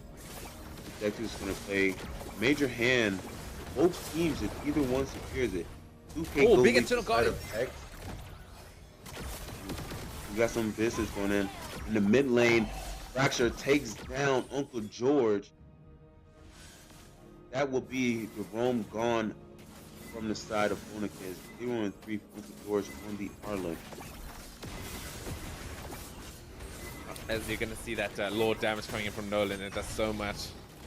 You know, Ooh, Nolan does so much damage Lord against as well. like targets that stand still, right? Because he can chain those dimensional risks pretty easily.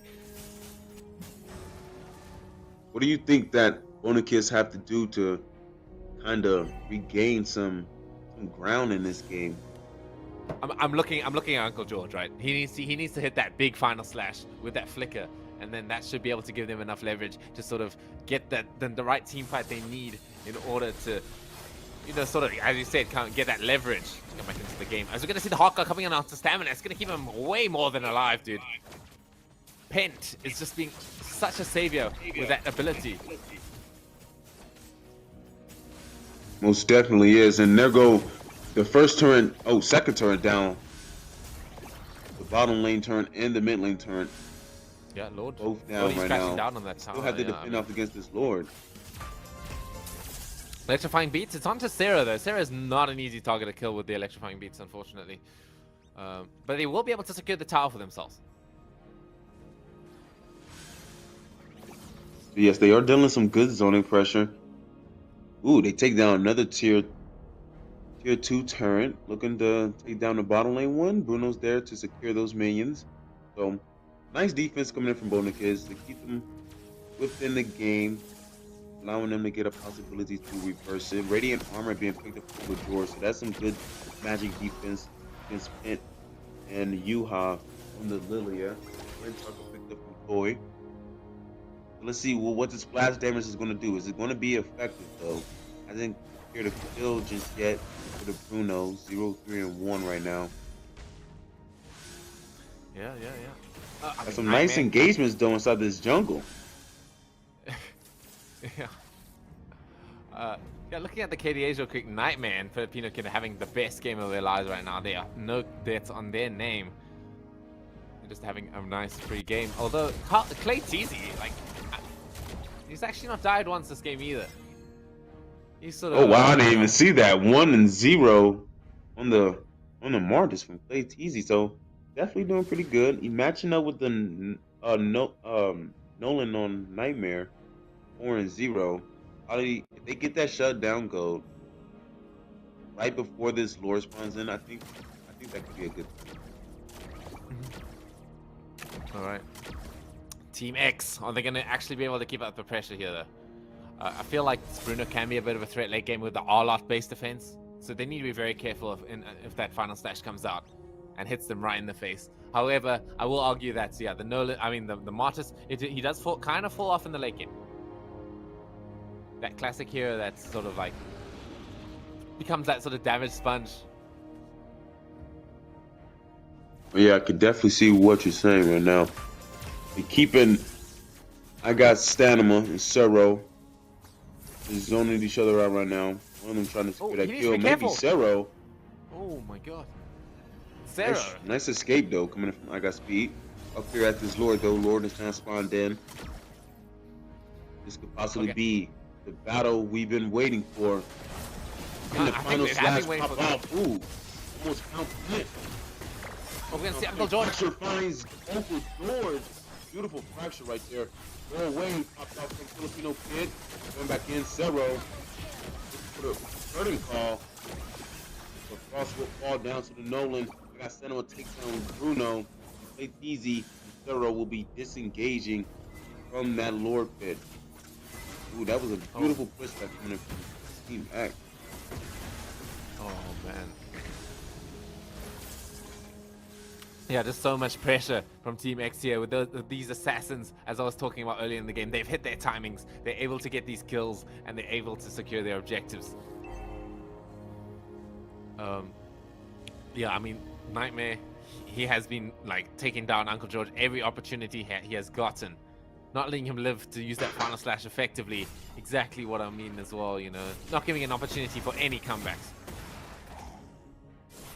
They're definitely not. They're applying that pressure very strongly, making game 2 look very easier than game number 1. As you said before, it will be harder for the Martis to pop off in the late game. Yeah, so, it'll be really hard for sure. Gotta say, if they play off Frost, since you know Frost is the closest one being able to, reverse it around. We take a quick look at the items. Frost is a 7K, but does have some decent damage coming in with the Genius Wand and Light Nutrition. So if they can get some good CC sets off and stun the members of Team X, and I think they could get some good dive in. I think the final slash from Uncle George were good with Frost's CC. Skill 1. They can catch Nightmare and Pent. I think they could definitely push Team X's pressure back. It's actually not that big of a gold lead, actually. It's about 8,000. I'm expecting it to be a bit more. As we've seen as well, this 8,000 is strong though. That's a tough thing to come back from, especially with Nolan with 11K and 11K gold. Yeah, that's entirely fair. I mean, 8,000 is still quite a lot of money. Like that's about almost three Blades of Despair's worth of items, if you want to put it like that. And now he has just secured that immortality, so it's going to be even tougher to take down that Nightmare. Yeah, he's having a great game. We're going to see now. This is that sort of late game situation where we got both teams just sort of camping in the bush because anything can happen in these next team fights. One bad move, one mistake from either team can cost an entire game. And this is what Bona kids need, though. They need to utilize this late game, and they need to position accordingly around this Lord pit before it spawns in so that they can have a better opportunity of securing it, possibly securing some kills on the field. They only have 2 right now, but they do need to take out the members of Team X off the board. However, I do feel that Bonikis, they are quite locked in the base here. It needs to be Arlok going in with the final slash in order for them to sort of have a chance of contesting this. They're going to look to do it. As Lord, it's about half HP now. I wonder who's going to get this, Lord. It's going to be really close. Martis should have a bit of a conceal. compared to the Nolan. There's the final slash, only lands onto one. Joy going in onto backlines onto Toy. He should be able to get the kill there. Winter Truncheon picked up by the Angela should be able to help her win this team fight for her team. Uncle George, Burdick is actually doing a really good job of securing, staying around this Lord. It's going to be a close retribution. Clay teasing, he needs to stay alive. Who's going to get it? It's actually going to be Lilia. Yunhei takes the Lord down as Pen gets another kill. It's going to be a triple kill for the Joy. Running around everywhere. It's only CC left. I don't think she's going to make it either. Oh no! Victory The for wipeout. Filipina Kid. Oh my god. That could be the end of the game. I don't believe Toyans is going to be back enough in order to Oh man, I help think his it's team closing win this. time. Oh man. Team Yep. X. They're going to finish it. They're going to finish in the sweep. Oh man, the wipeout was dangerous. Oh man. What a performance by Team X, you know, coming through with the double assassin lineup and making it work with that Angela. Pent, man. That guy is a good Angela player. Knowing exactly when to go in and ult his teammates. Definitely was a beautiful outplay coming in from both teams. It was a very exciting game. Very exciting game. Uncle George, when the Arlet, they made it pretty tough for his final slashes. They made it pretty tough, but they are only knocked down to the lower bracket. So they will be facing off against Bring Out Madness. They get a second chance to make a comeback. Team X will be facing off against Team Y, so that will be pretty interesting. Yeah, that will be. But yeah, I mean, MVP going to Joy. I'm happy to see that as well. As no bias whatsoever coming in. Totally biased. Going for the Joy MVP. All right, Joy was definitely doing good. I'm pretty sure she has a high team fight participation. She was, there every step of the way for the side of Team X. Here it is, dub. Beautiful outplay coming in from Nightmare as well in this Nolan 6-0. No deaths on the play. Pretty good. They applied the pressure that was needed to secure this win. Yeah.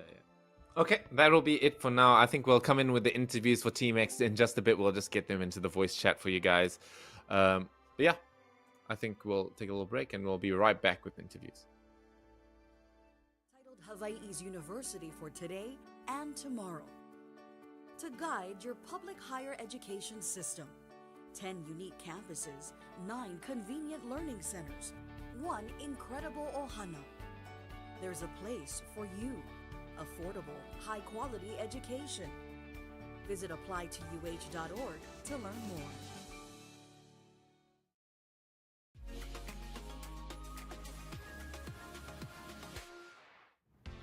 Today on High Now, I'm sitting down with Chris Lowe and Christian Lowe, father and son. Now, Christian is a freshman in the University of Hawaii esports program, which has been gaining popularity over the years. Now, let's first start off with your experience gaming, how you got into it, and why you're so passionate about gaming. So in 2019, I entered my first tournament, and after that, I got a coach who I practiced with about 2 to 3 times a week while entering weekly tournaments. And after that, I became the best in the state in 2020, and I played against high-level players from all over the place, from the United States, France, Mexico, and even Japan.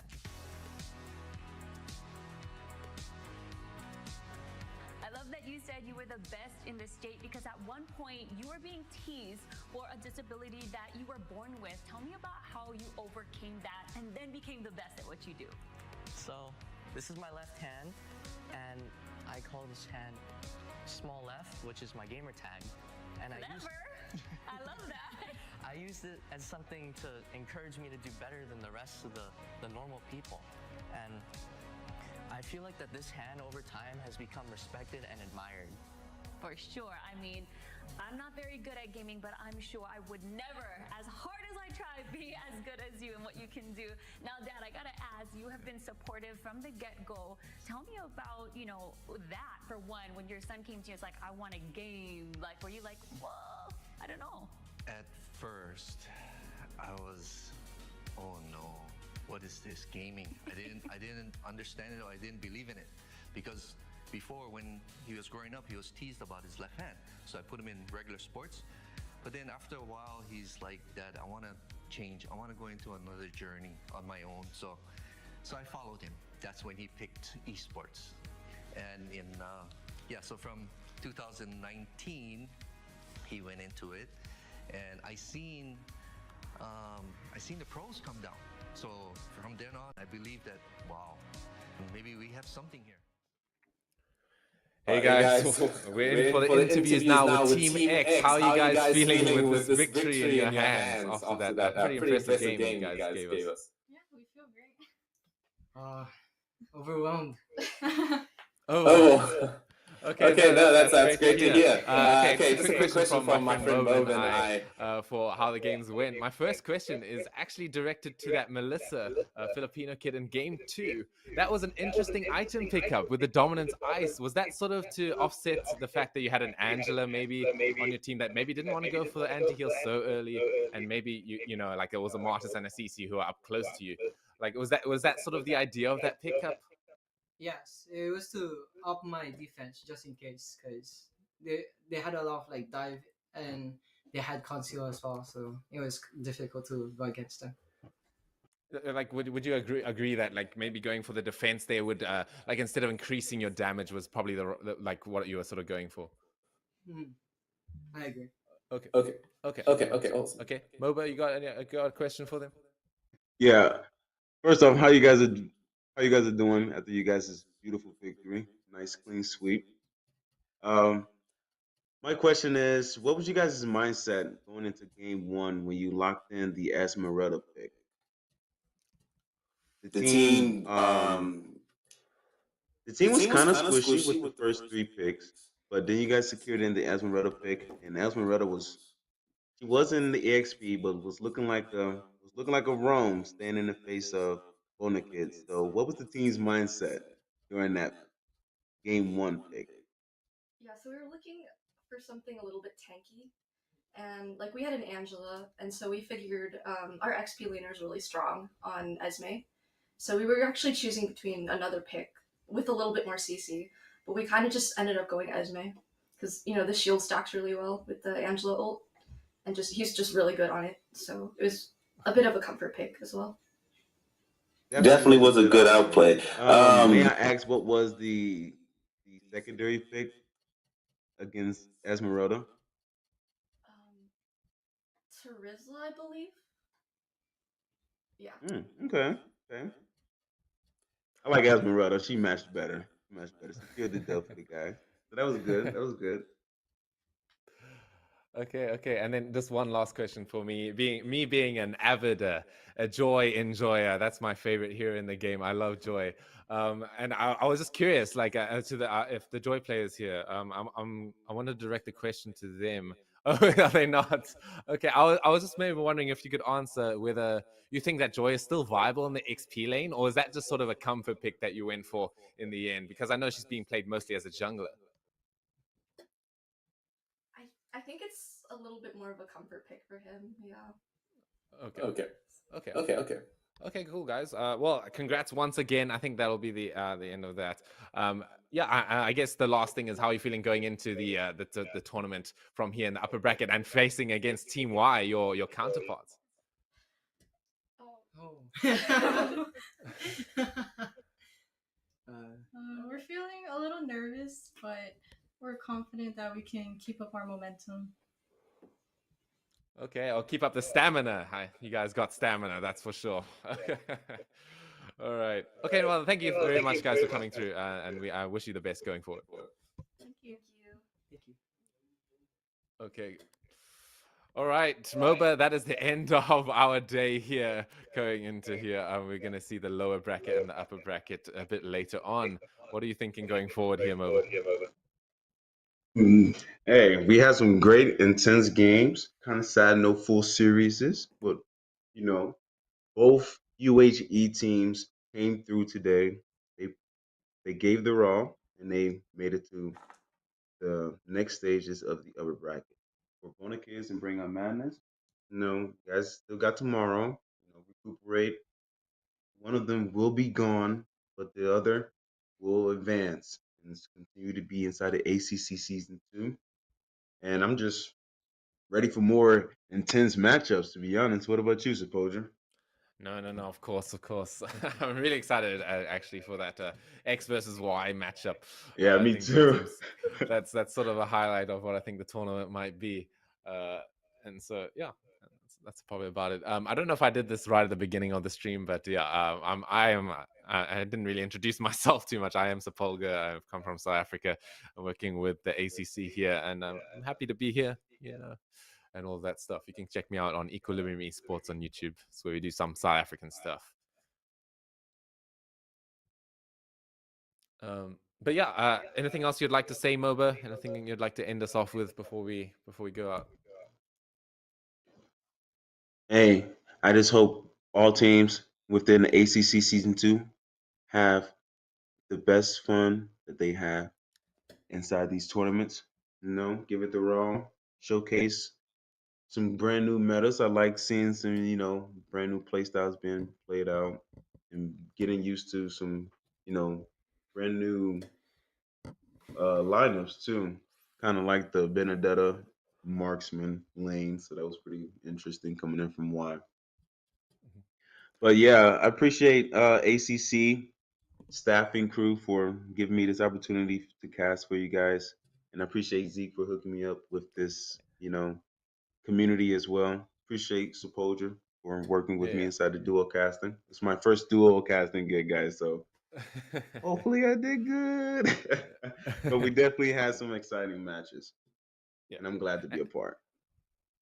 And then obviously one last thanks to Gunn and his team for helping us organize this. Yeah. All right. Yeah, I think that's about it, guys. We'll catch you guys tomorrow for the lower brackets, and then after that, some more games. So until next time, we're out.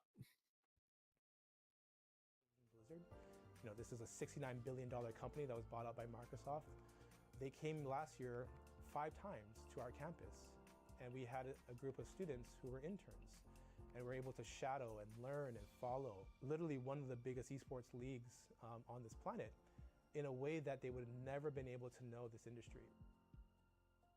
The players were playing just over my shoulder here, and you know, it was a pretty big thing. I mean, like, it's not like something to be taken lightly. Like, they were playing for $1 million prize pool, right?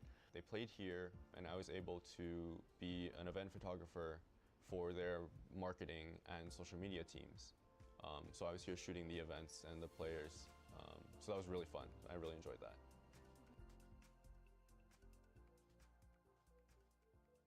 Honestly, the actual players are only, I would say, probably about 25% of what esports actually is, and the stuff that doesn't get talked about is all the people who do broadcast and content and the management and the logistics behind the scenes and all that type of stuff. The majority of the jobs are actually in like back-end stuff.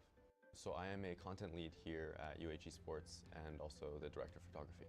I handle a lot of the camera work and like storyboarding and stuff. I help lead that for a lot of our projects here. We shoot like stills of players which can be used on graphics or on websites, and you know, when we have like news articles or that kind of stuff, we have media that we can send over for them to use.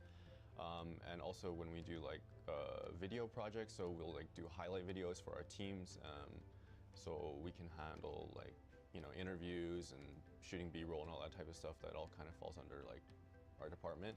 I've been looking for like a creative outlet to develop my skills and stuff, and the content team has been a really good place for me to be like exploring like what I can actually do, and like being able to contribute to like a bigger picture. Like the whole community is really nice.